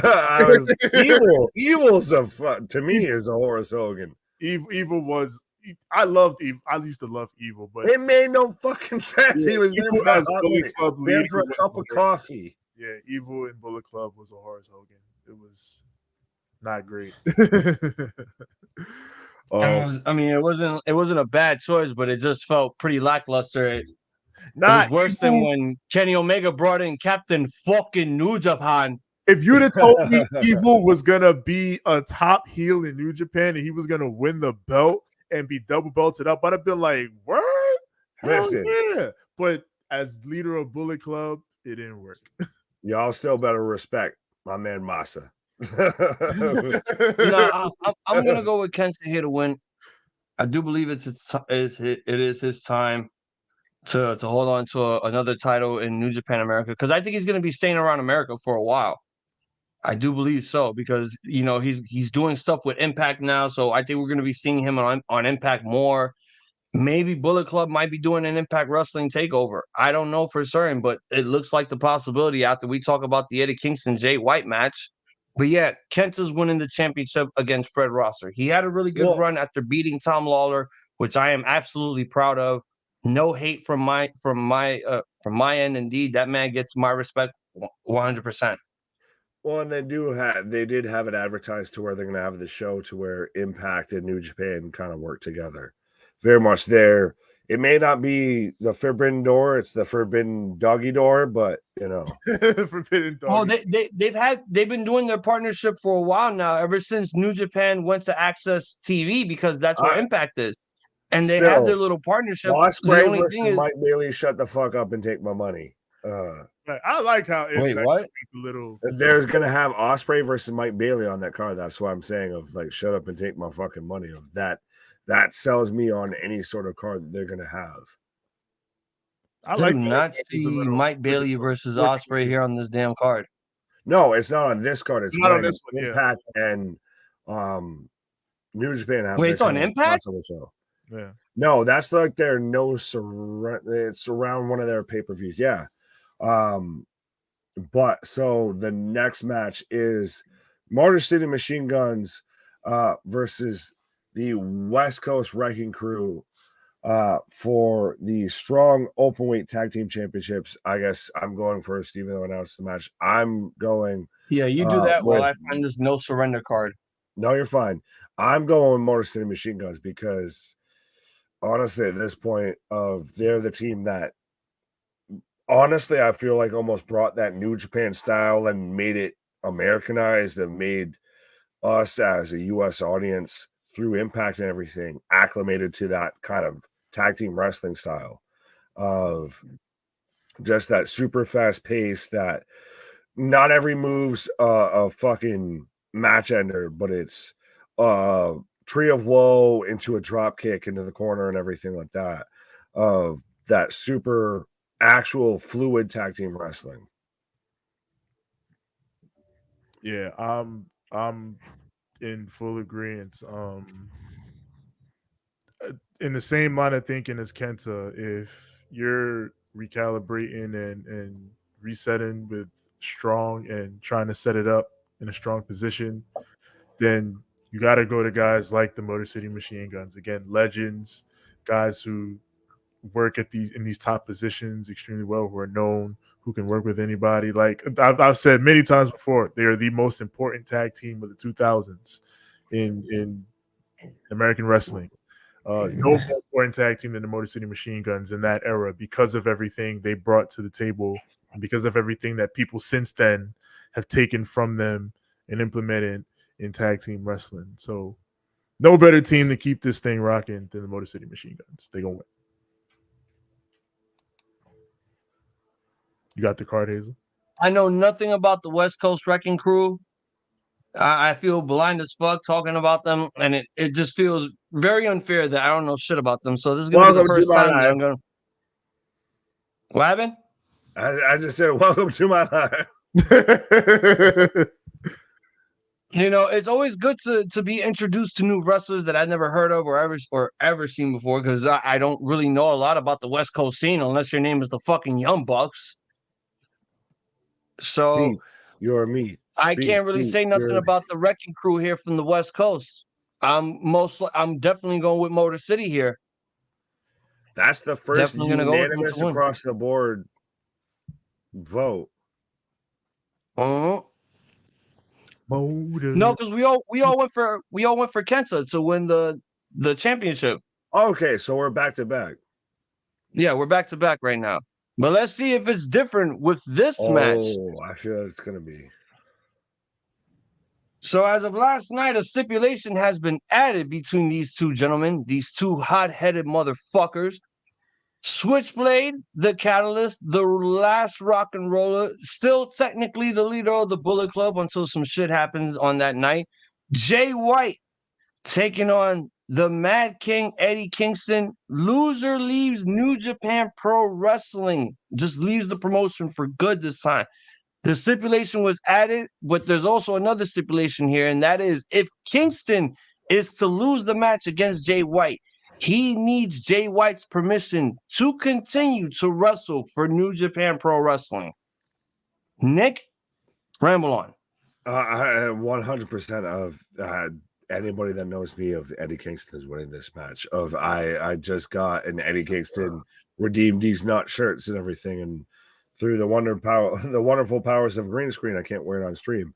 But absolutely, Eddie Kingston is winning this match. It's not debatable. I'm sorry, I'm 100% at this point at Eddie Kingston mark of I don't give a fuck. You could put Eddie versus Roman, Eddie's winning. I don't care. He's the most underutilized talent when it comes to AEW. Someone stop me because there's nothing I can say bad about Eddie, so I'm taking Eddie for this match. I mean, you are among your people, Nick. We are pro Eddie Kingston over here. I'm waiting for Eddie to just break out at this point and just, this is not fucking acting. That whole promo. That was that Progress show. To make part of the reason why we rock with Eddie, because I have 4 screws in my knees because of fucking acting. Yeah, man. Eddie Kingston does not promos. That was when Ilya Dragunov was already going to the E. You just won't stay down, will you? And then it just like randomly hits him with basically a Moxley's finisher there. Double underhook DDT. Yeah, he hit him twice with that shit. Right. But no, 100% of Eddie Kingston to me when it comes to AEW, especially after like the Players Tribune piece and everything like that, that was their Daniel Bryan, their homegrown talent. If they could have literally pushed to the fucking moon, and they've lost the fucking plot on. And at this point, the only solace I feel for Eddie Kingston is when he's wrestling Japanese wrestlers, when he's having matches against Suzuki and Akiyama and all of that. So there's no reason to have Jay win this because I feel like Jay might be headed to WWE, and there's no reason to have Eddie lose this. And just I'm gonna be very mad if Eddie loses. Something gonna get hurt real bad. I mean, I'm with. I don't see a reason to have Eddie lose this and essentially take him away from New Japan. Like, there's not a reason to take Jay White away from New Japan either, unless he was leaving. But he already got taken away from. Eddie Kingston's more of a staple of, I would say, New Japan Strong than Jay White is. Jay White's New Japan. Yeah. And Jay White, I feel like that card's already been ripped off. They already ripped that, badge off his chest there. He's been kicked out of the Boy Scouts. Yeah. So I don't think they would sacrifice all the potential future Eddie Kingston matches to do an angle with Jay White or anything like that. I think that Eddie is winning. I think that Jay White is. I've been denying it this whole time. Like, he's not going to WWE, but he really might be. He really might. Telling me no. We need the last rock and roller versus the real. You think they would even care about that over there? I mean, I don't know. Who knows? Who knows? Honestly. So, yeah, I'm gonna say Eddie may go. I take solace in the fact that I'm gonna sing it to the heavens and to the day that it potentially happens. I think Eddie is the perfect guy to take the belt off MJF and AEW. And I hope that that's the type of time Tony is on, even if it doesn't seem that way right I now. will cry. I will I'll be cry. eventually. And I'm an me, MJF mark too. Punk. I will cry. I think Eddie is the perfect guy to beat MJF for the belt. But if we ever get to that point, you know, hopefully that happens as I envision it. But here, I think Eddie wins. I think he's got more to do within this New Japan Strong than Jay does. I think it's time for Jay to move on. Sadly, I'm gonna hate it. I'm gonna hate it so much. But yeah, Eddie wins after that Hot 97 promo he cut, calling in the Wrestling Observer Live. That shit was great. Eddie got to win this. He definitely winning this. Nah, son, 100%. It has to be Eddie. It has to be. I mean, Jay White has had his time in New Japan. It's time for him to move on to greener pastures. Whether if it is AEW, whether if it is Impact, whether if it's, I don't know, MLW or Ring of Honor or WWE, if that's the fucking case. He's done with New Japan. The possibility he could win. He could win. If he does win, I think we might see him turn babyface by having Eddie Kingston continue to wrestle for New Japan Pro Wrestling. And then maybe Jay White can move on to something else. And then that would be probably when Bullet Club shows up. They whip his ass. They kick him out. Gato shows up and is now managing Kenta. Jay White shows up in the AW or in WWE with AJ and the Good Brothers, and they just call themselves. No, I think they'll keep him by himself, but I think that will be a good special single match for Mania if AJ has the time to make it back from his injury. Oh, him versus AJ is a fantastic match. There's a murderer's row that you could go through of matches. If you just get him versus Rollins, they just sit there and do the Spider-Man meme and just point at each other. I gotta watch Jay White at a WWE press conference. I'll cry. But you know how this match is gonna go.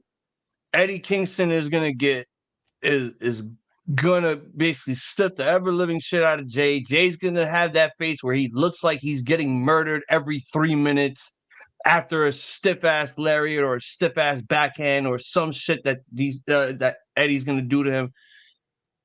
And it's gonna be painful. It's gonna be absolutely painful. But I know these two are probably. I want to say that these two are going to steal the show. I want to say that because there's a lot at stake here. There's a lot. Both of these men could be leaving the company as it is. I said to me, looking at this card, this to me is my match of the night, and that's not just being an Eddie fan or a Jay White fan or whatever. Of just the talent in the ring, the story, everything like that. This to me is match of the night. No, I'm saying the same thing. I'm being absolutely biased, with this because again, with the stakes and the stipulation now being raised, not just for one, but for both men, you got to pull off some shit where you're going to want to wake the crowd the fuck up. And this has to be the match where the crowd actually wakes the fuck up. Eddie Kingston with the win. Well, so then how does that... Go ahead. What were you saying? No, I was just about to say, so then how does that carry over to the next match? I was about to bitch that. If you want to go with it. A filthy rules match. I mean, I don't know how the rules are going to be explained for this match, but I'm guessing it's going to be no disqualifications or submission-based wrestling only. But it is Filthy Tom Lawler taking on Mr. 187 Homicide. Ramble on, Nick. I'm taking Homicide for this. I understand and I respect Tom Lawler and everything, but at the end of the day, you have Homicide who is a legend when it comes to professional wrestling. So to me, especially in the East Coast guys, it's kind of hard to try and root against Homicide to win this match. I can't pick against Homicide. My New York heart, my 2000s indie heart will not allow me to pick against Homicide. I love Filthy Tom Lawler. He's great, but I gotta pick Homicide. I have to. It's gotta be Homicide. Only because we a bunch of fucking Northeast motherfuckers from New York, and we dead ass show love and respect to niggas that are handling themselves well in the business and are from New York. Homicide, you've earned my respect since I saw you on TNA, all that other shit. I didn't even know you was Ring of Honor World Champion, but you was. And you was probably one of the greatest NWA junior heavyweight champions that they had. And I was looking at some of the matches that you had there. You know I can't turn that nigga down, son. I can't turn that man down, dead ass. That man's homie. He's straight up homie, son. Homicides win this shit. So we've gone 4 in a row, by the way, just on a quick side note. We've all agreed on 4 matches this in a row. happens a lot, Nick. This happens a lot, especially when we have to defend the championship. You know, sometimes some people would just not hold want on. No one one of us fucking to told win me the I was title. walking in here and could win a fucking championship. I'm the Sami Zayn in this situation. Y'all Roman and Cody. I just didn't know I could fucking win this shit. Well, no, this is our championship is not being defended here because everyone's going to be busy. See, what the fuck? What type of rules is that? Of the second I show up, you can't defend it? No, because everyone's going to be. These guys are going to the movies. I'm booked tomorrow at a wrestling show. So the only time that the championship is going to be defended is for Revolution. Right, but no, Plus, fuck up. We can go back and pick Elimination Chamber and shit like that. This show is still happening. I'm going to be live, so Plus, I can in order for you to challenge for the Ramblemania Championship, you got to appear on our shows more within like the year in order for you to get your shot. I'll put it like this. Hold on. See, we're coming up with all these contractual obligations and everything now. That's how it works. I'll put it like I'll give you but a one obligation. I am the champion. I am the current champion. Yes. We were not defending it tomorrow because I won't be here tomorrow. But right. Well, tell Roman he doesn't need to worry about Cody Rhodes. Roman Reigns will be back for AEW Revolution. So if you want to pull up for Revolution and you want a shot at the title, you are more than welcome. If you smile, you're more than welcome. The only thing is, I know you'll probably be live on your stream. If you want a shot at the belt, we're not going to tell you to not be on your stream, but we are going to ask you for your predictions. Fair enough. That's what I'm saying. I'm like, well, I can give my predictions now. Of just because y'all can't defend it doesn't mean I can't win it. So, well, we gotta wait. We gotta wait for more matches to appear on the card, and I have to get the entire card ready in order to send it to you. Fair enough. I'm just giving y'all shit. All right. So we all did the filthy rules fight. So here we go. The 3 biggest matches on the card. We got a television championship match, we got a women's title match, and we got a world heavyweight championship match. NJPW World Television Championship is being defended. TMDK's, I don't know if he's the leader now, but I'm guessing since he's the champion, he's now the leader. Zack Sabre Jr. defending against Clark Connors. Nick, ramble on, my friend. To me, it's got to be Zack Sabre Jr. right now. I get that he's been in New Japan for a while and everything, but especially they just introduced the title. This man, I don't know if I ever see him being IWGP champion or anything like that, but he's a solid guy that will hold every mid-card title for you. Will put on match of the year candidates that you don't expect. But to me, it's Zack Sabre Jr. wins this match. TJ, hold on a sec. Read this man's chat before I start playing all the stupid clips. I gotta break it. Johnny, stop it. Oh, wait, you serious? Let me laugh even harder.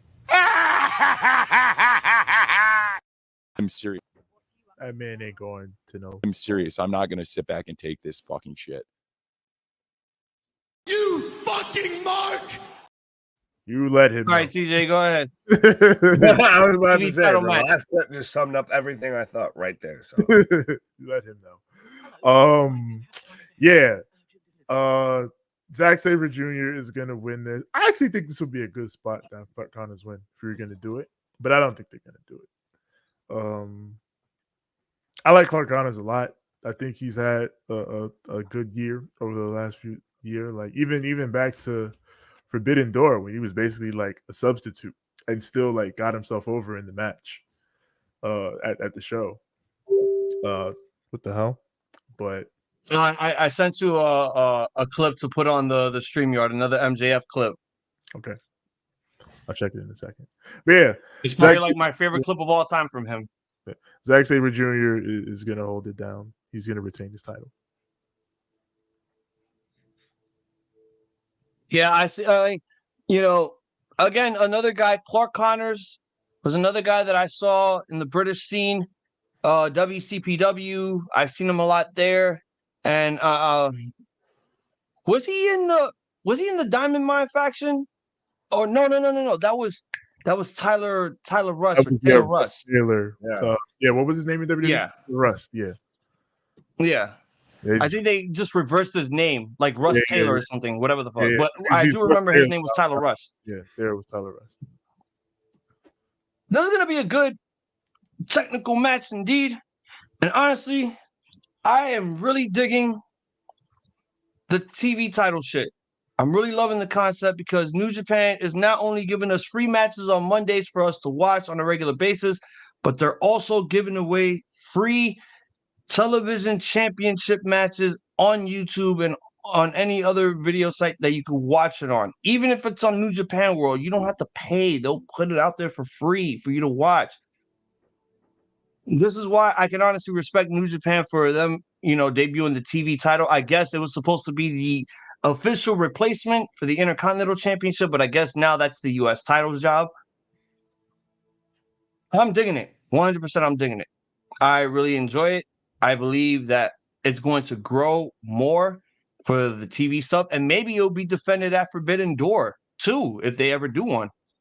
I still see Zack Sabre Jr. holding on to the shit, though. I believe he's going to carry on that TV title to great heights after everything that he's gone through in Japan since 2020 of COVID, him winning New Japan Cups, getting world title shots, and coming up short. I think this was his present after working so hard through all the bullshit that Japan has to go through for COVID, and he's going to elevate that belt to even greater heights. I hope he holds on to it until next Wrestle Kingdom. 100%. 100%. I'm going with that prediction indeed. But Zack is going to retain here. And I know these two guys are going to put on one hell of a match. These two guys are technically junior heavyweights. Technical junior heavyweights. So I think we're going to see some really good shit here.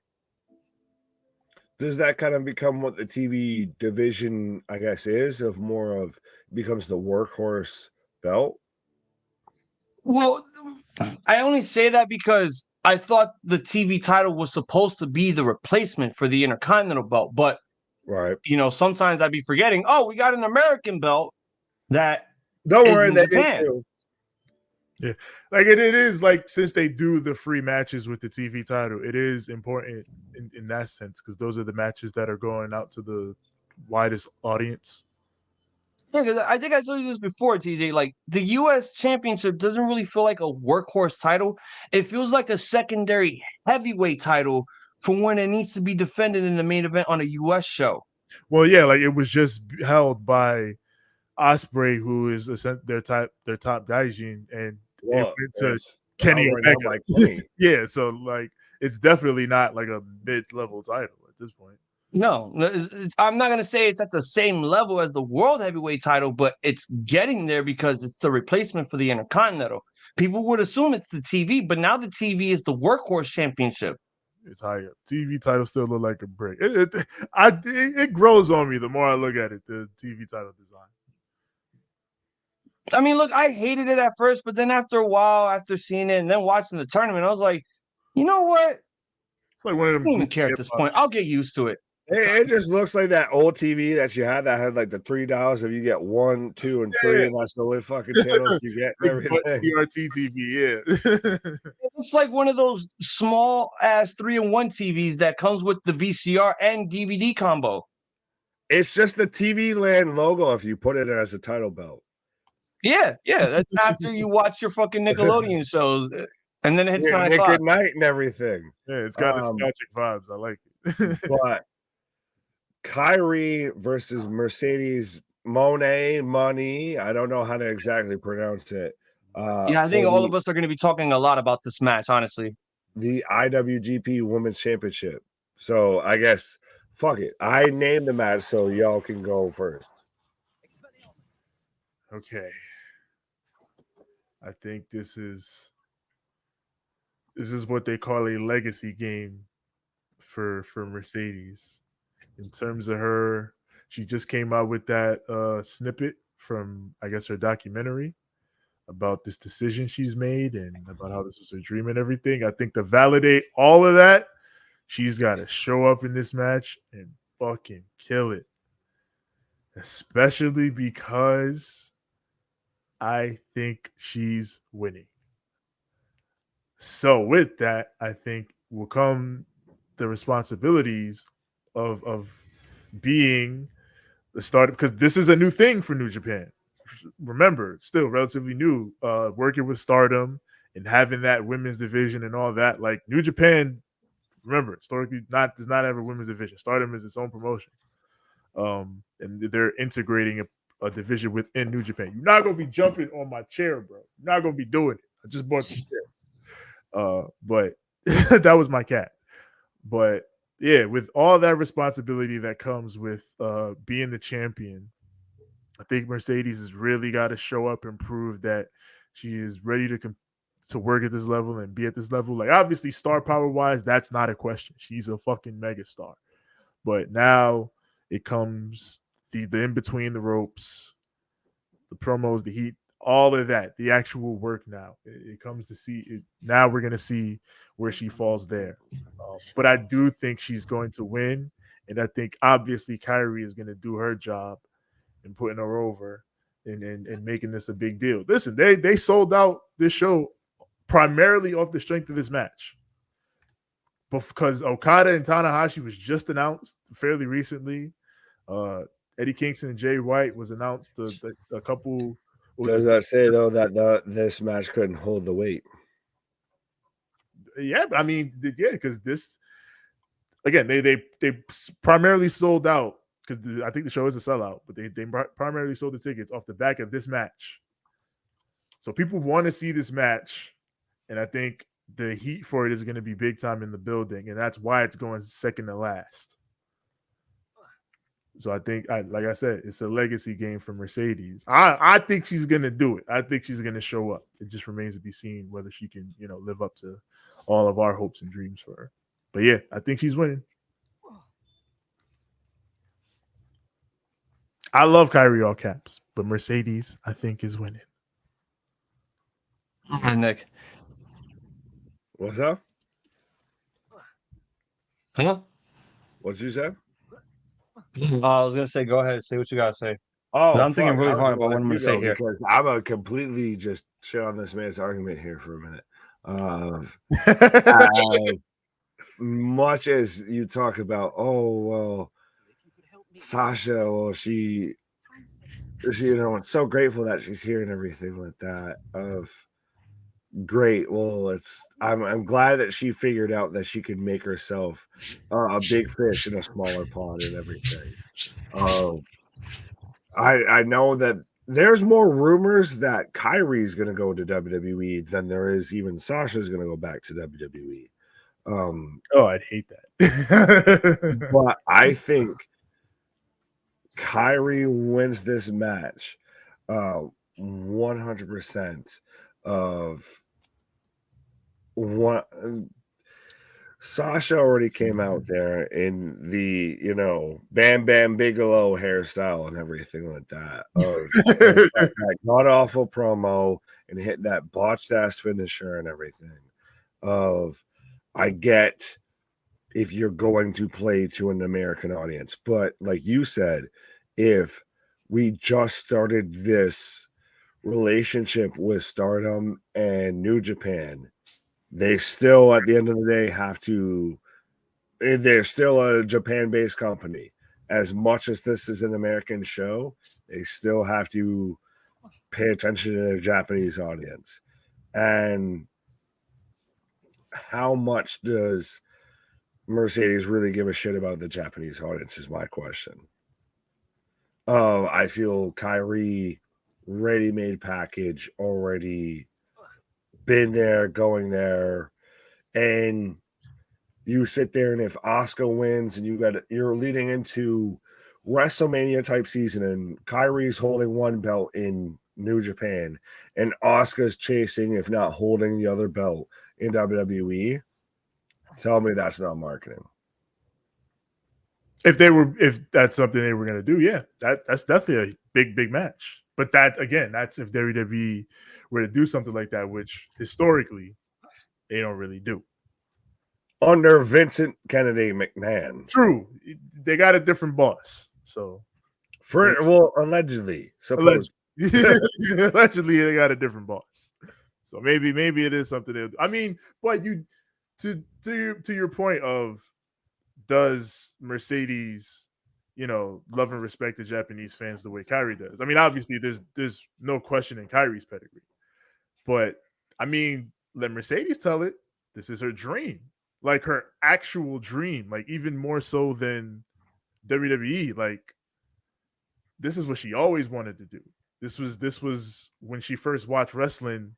And my dream was to play in the NFL, but if I go and catch a fucking pass right now, oh yeah, of course. There's a difference. I'm getting my ass lit the fuck up right There's now. a difference between one and my dream was to be like Eddie Guerrero when I went into the wrestling business. Those are two different things. I feel you. There's a difference between having a dream of doing something and then one to actually do it. I'm just saying, to that end. Oh no, I'm just going to be the ultimate contrarian. I'm just saying, to that end, she should be motivated to want to deliver big time, and I think she was.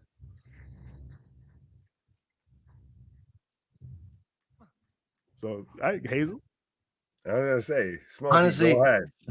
This is what I'm gonna say. Mercedes Moné, you're gonna lose, and then you're gonna walk the fuck out like you did in the other company. This is her dream. Boo all you want. I don't give a fuck. I am gonna boo you for that. Not gonna leave. Don't worry. Boo this man. Boo all you want. I don't give a fuck. I mean, you honestly do know that I'm bullshitting you, right? I mean, I'm putting all that bullshit that I said about Mercedes or Sasha. I'm taking all that shit that I said about her before. I'm putting it out of the way. I'm coming here with a different perspective. Again, you and I, TJ, we both agreed that the women's match at New Japan was a little bit underwhelming, and it was the shortest match there, and we felt like they should have given them at least another 5 or 10 minutes worth of time there. But I understand why you gave them all that time just for the ending, and I get it. Look, okay, yeah, Kyrie botched Mercedes' new special move, new finisher, but you know what? It's gonna look so good when they have the match. It's gonna look so good because Mercedes is gonna pull that shit off at least 2 or 3 times, or at least 5 times. She's gonna look like your fucking homie that's trying to hit that up down left right combo and shit in Mortal Kombat, and then just fucks up and then like on a fatality and just punches you in the face. That's what I'm saying. Like the first 2 or 3 times, it's gonna get countered. The first time, Kyrie's definitely going to kick out. There's no way in hell they're going to make Sasha look that protective and that strong going into the match. Yes, she is going to win. She is going to win, no doubt about it. But so if you're already saying that the finisher's going to get hit 3 or 4 times and get kicked out of so many times, like, is it a fucking finisher then? Yeah, you're already killing the finisher if in its first match it gets kicked out of.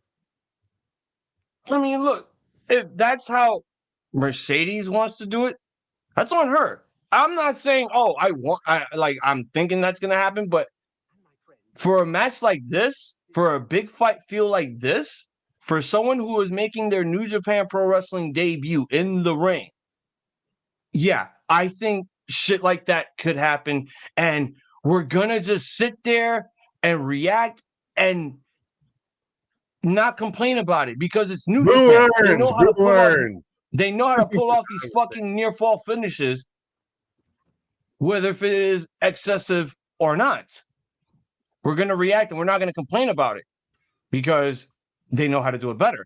They know how to at least tell that story better. And I know that Sasha knows how to tell good stories in the ring. It's just she was in WWE. They didn't know how to make a story for Sasha. The only thing they did was hot potato her and kept it with Bailey.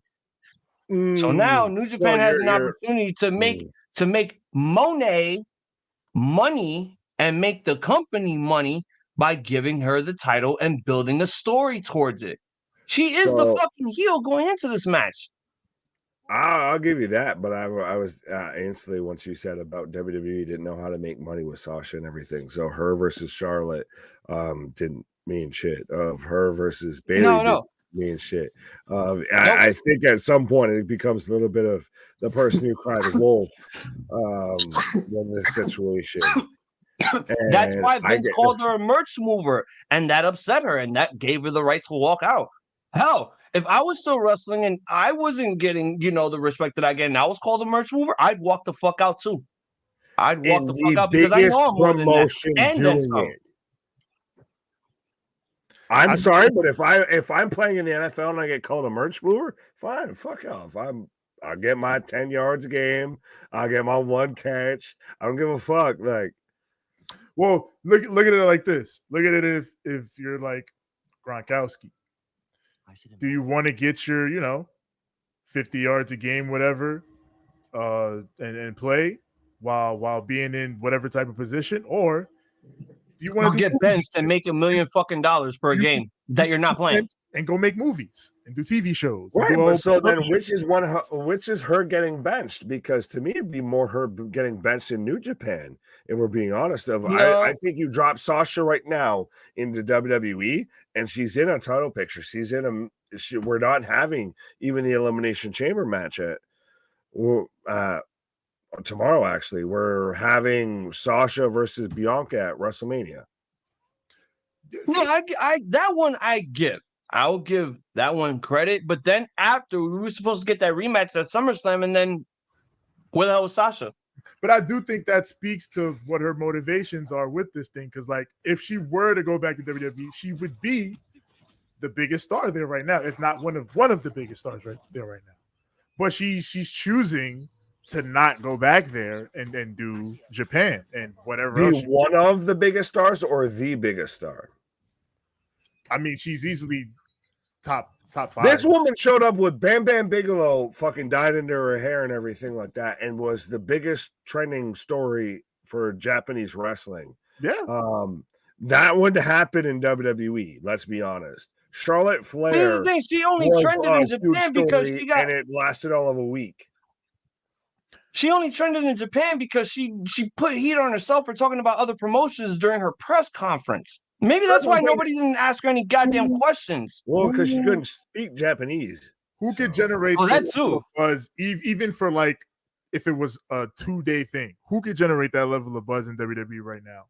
Roman Reigns, Becky Lynch, Seth Rollins, Cody Rhodes, Sami Zayn. A lot of guys. It's not just one person. It's a lot. I can't think of anybody outside of those people I just named. Well, right, but that's like 10 people. Like that's like saying I can't name like my top 12 favorite dishes. I can name my top 10. Like, all right, that's 5 people.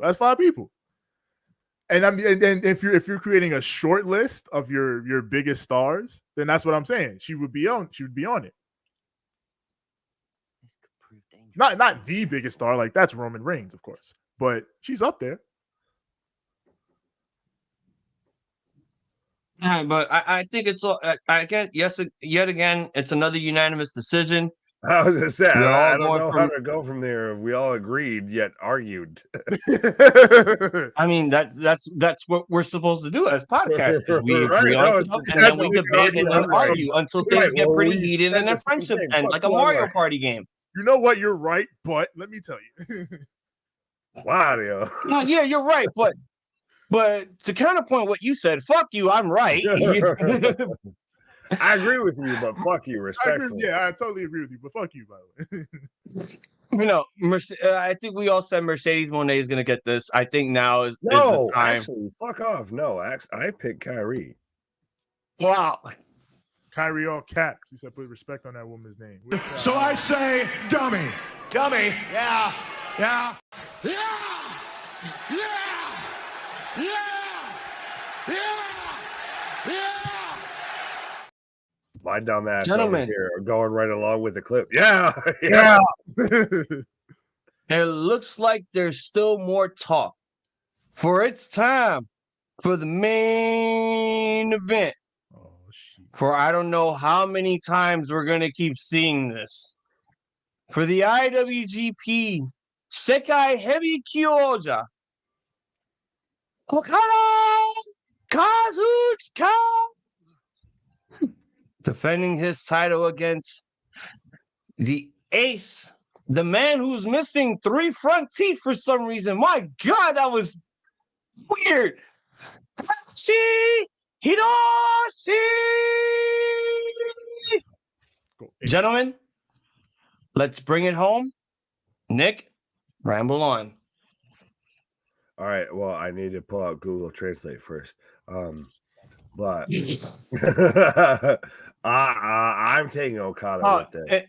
Nick, in case I didn't tell you, I'm also part Jap. No, you're good. I get it. Trust me. Wife's Asian and everything. So that's one of those. I mean, it's just I was completely shooting the shit. I was like, I get it, but no, 100% of I'm taking Okada for this. Of like you said, we've seen Okada versus Tanahashi so many times, and as much as I hate to say it when it comes to New Japan Wrestling, to me, honestly, at this point of what I understand for New Japan Pro Wrestling, or at least what I've grown up with, as far as I've known the company outside of the little run of Omega, it's been pretty much lull, Okada wins. So it's really it's like picking against the New England Patriots, from about 2003 on. For a hot minute there, you really kind of just have to go with Okada. Yeah. I mean, this match is more or less just a big one for the U.S. crowd to give them a big main event level match with two of the big stars in this event. It's funny, like I might always have like a low key nostalgic spot in my heart for Tanahashi Okada matches, because when I started heavily getting into New Japan again during like the 2010s, it was these guys on top, and then that was like the main story of New Japan, Okada's push to becoming the top guy and trying to get past Tanahashi, and then he eventually did it and took off. Over under false finishes. Over under on false finishes. Shit. Let's say set the line at 4. Yeah, there's going to be at least 4 falsies off big spots. Shit, they'll probably do 4 falsies like back to back. They really get cooking. But Okada wins. Okada's going to win.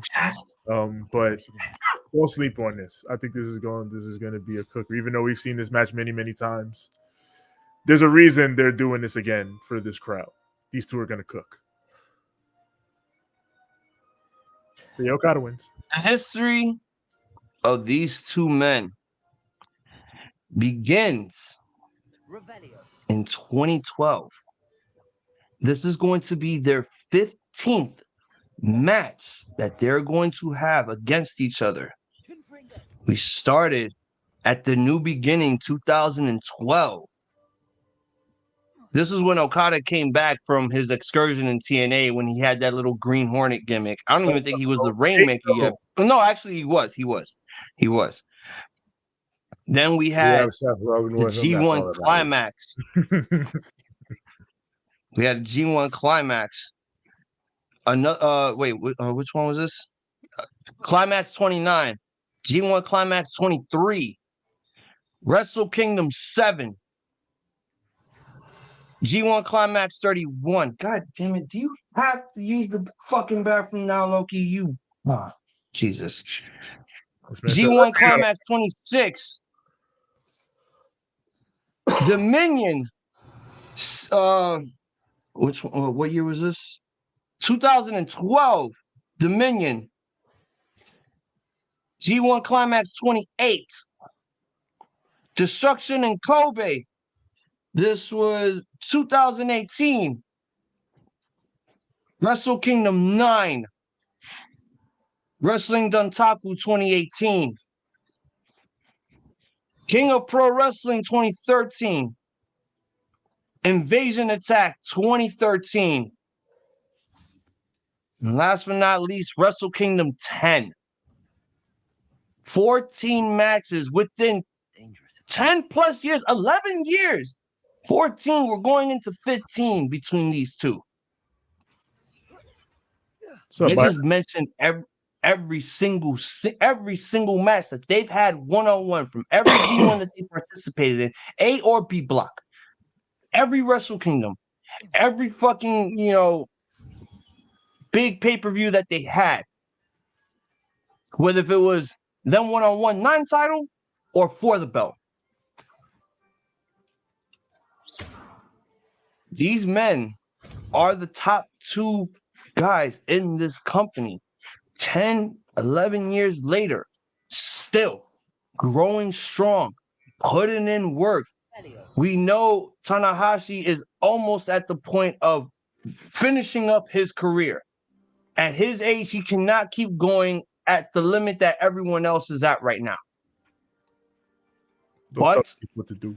You can never doubt Tanahashi's determination. Do you not remember, TJ, when he beat Kenny Omega for the IWGP Championship? So I'm saying he sent his ass to AEW. What did I say at the very beginning after we talked about Oakland? Like, he could have just petered out and fucking died and have Kenny Omega have his moment, but then we knew AEW was coming, the inevitable came. But Tanahashi still pulls out all this shit that blows my fucking mind. When I first met this man at a Ring of Honor show, he did not look the way he looks right now. Because every match that he has now looks like he's already taken himself to the ambulance. He's already lost his teeth. Okada still looks young, hungry, ready to go at whatever cost.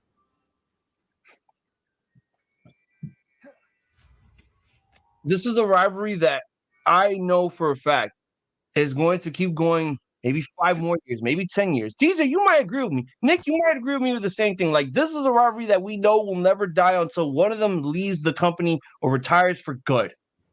Oh, it's 100%. It's that, tale as old as time. I'm a little bit more just over here of just guilty pleasure of, so what about what happened to Naito? Of why didn't that work? Just please, that should have worked.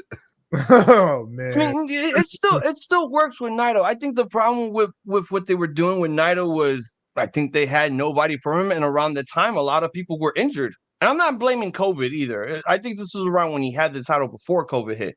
I think there was a lot of guys that couldn't really step up to Naito's level, and Tanahashi and Okada were gone for a while. They needed to take a break after their bodies were fucked up.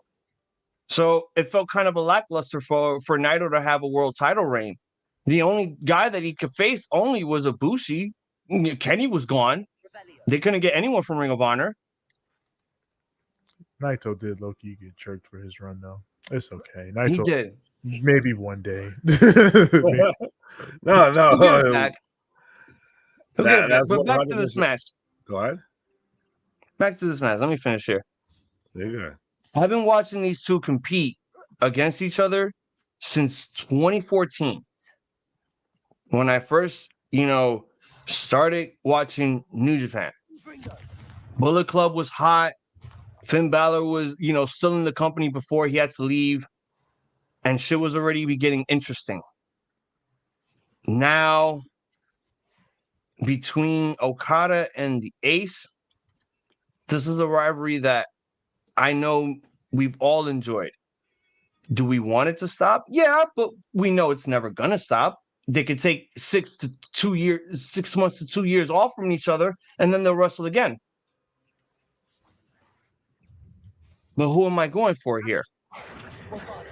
Someone who I believe could carry the company another 10 years in Okada, or someone that I know that has the will and determination to continue to call himself the Ace and carry this company going forward into the future. I would say Tanahashi, but get your fucking teeth fixed, man. You have no front teeth. Well, I was about to say, does 3 weeks you're count as the future? I'm like, bro, you're starting to look like Homa having death matches in GC Dub. What are you doing? I'm going with Okada here. I'm gonna go with Okada, only because he has the match coming up with the GHC heavyweight champion Kiyomiya from Noah coming up, and Naito still has his final match with Muda too. So I guess that's why they're not having Naito on television for a while, because he needs to get ready for that shit. We need to see the Kiyomiya match. Oh yeah, we definitely got to watch that shit. I don't care what time it's. Well, I think I'll have to try the Wrestling Universe again, or TJ, you're gonna have to give me your account. Fuck. But yeah, those are all the matches. TJ, we've never done this in a while. We always used to make this tradition. We always would grade the match cards. And Nick, since you're here, I figured we give you the rating system for how we do this. One is a who booked this shit. 2 is a bad with 2 D's. 3 is a good, the way Booker T says it, like with a T at the end. 4 is a bars. 5 is a GOAT.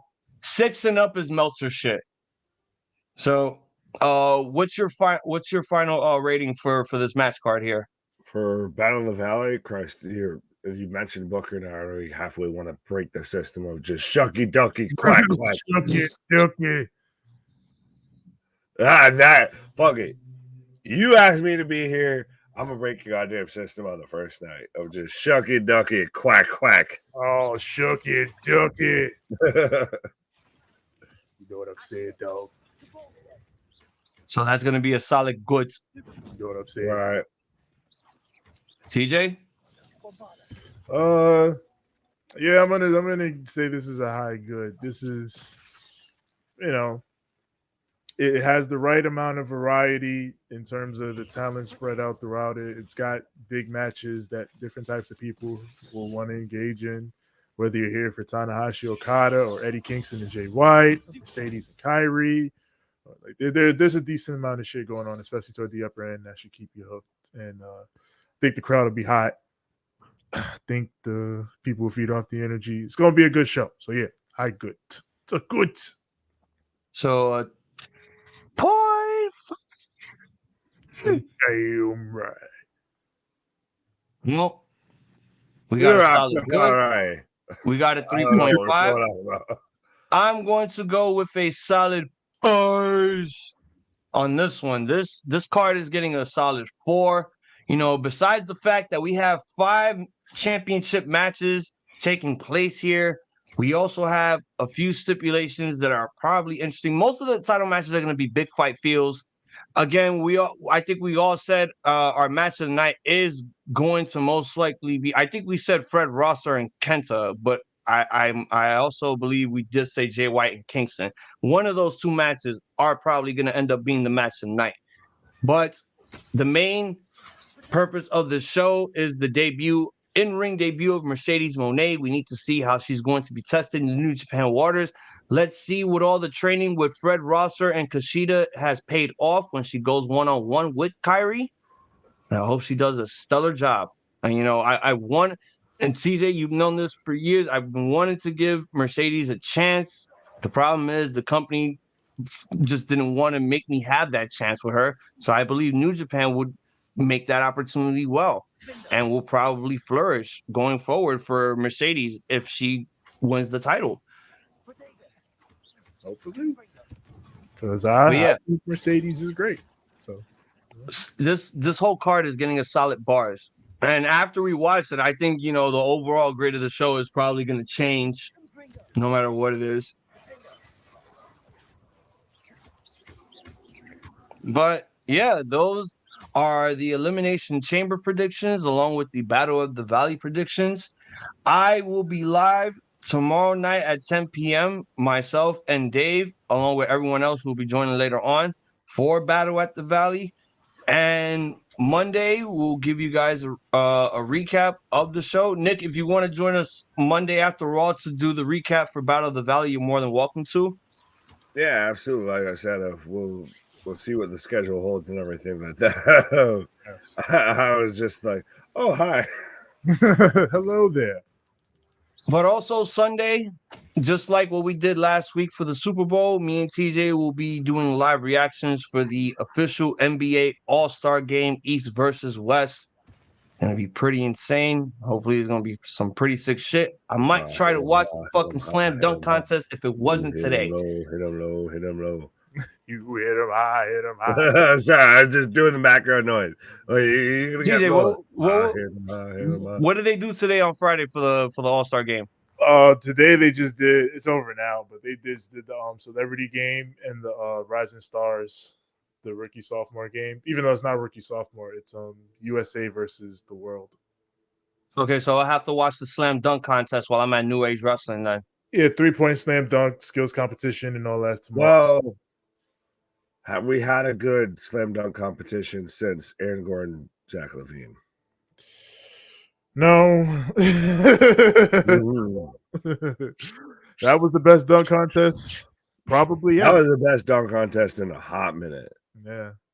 It might be. A quick reminder to everyone that the next Ramblemania Championship defense will be at Revolution March 5th. Will be tomorrow night. We'll be defending the title. We might have I'll be the unofficial champion in the championship picture. Just got to talk with everyone else and see what happens from there. But with that being said, it is official. We are done here. We are going to bring it home. Before TJ signs us out, Big Nick, I want to let all the people here in the Ramblemania show know where to find you. Absolutely. We are, I am one half of Wrestling for Life Network.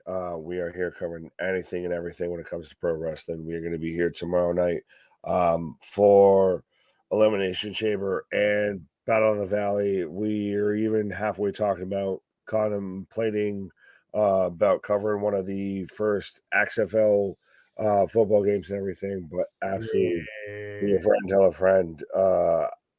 Just look my name up. You know me. Bye.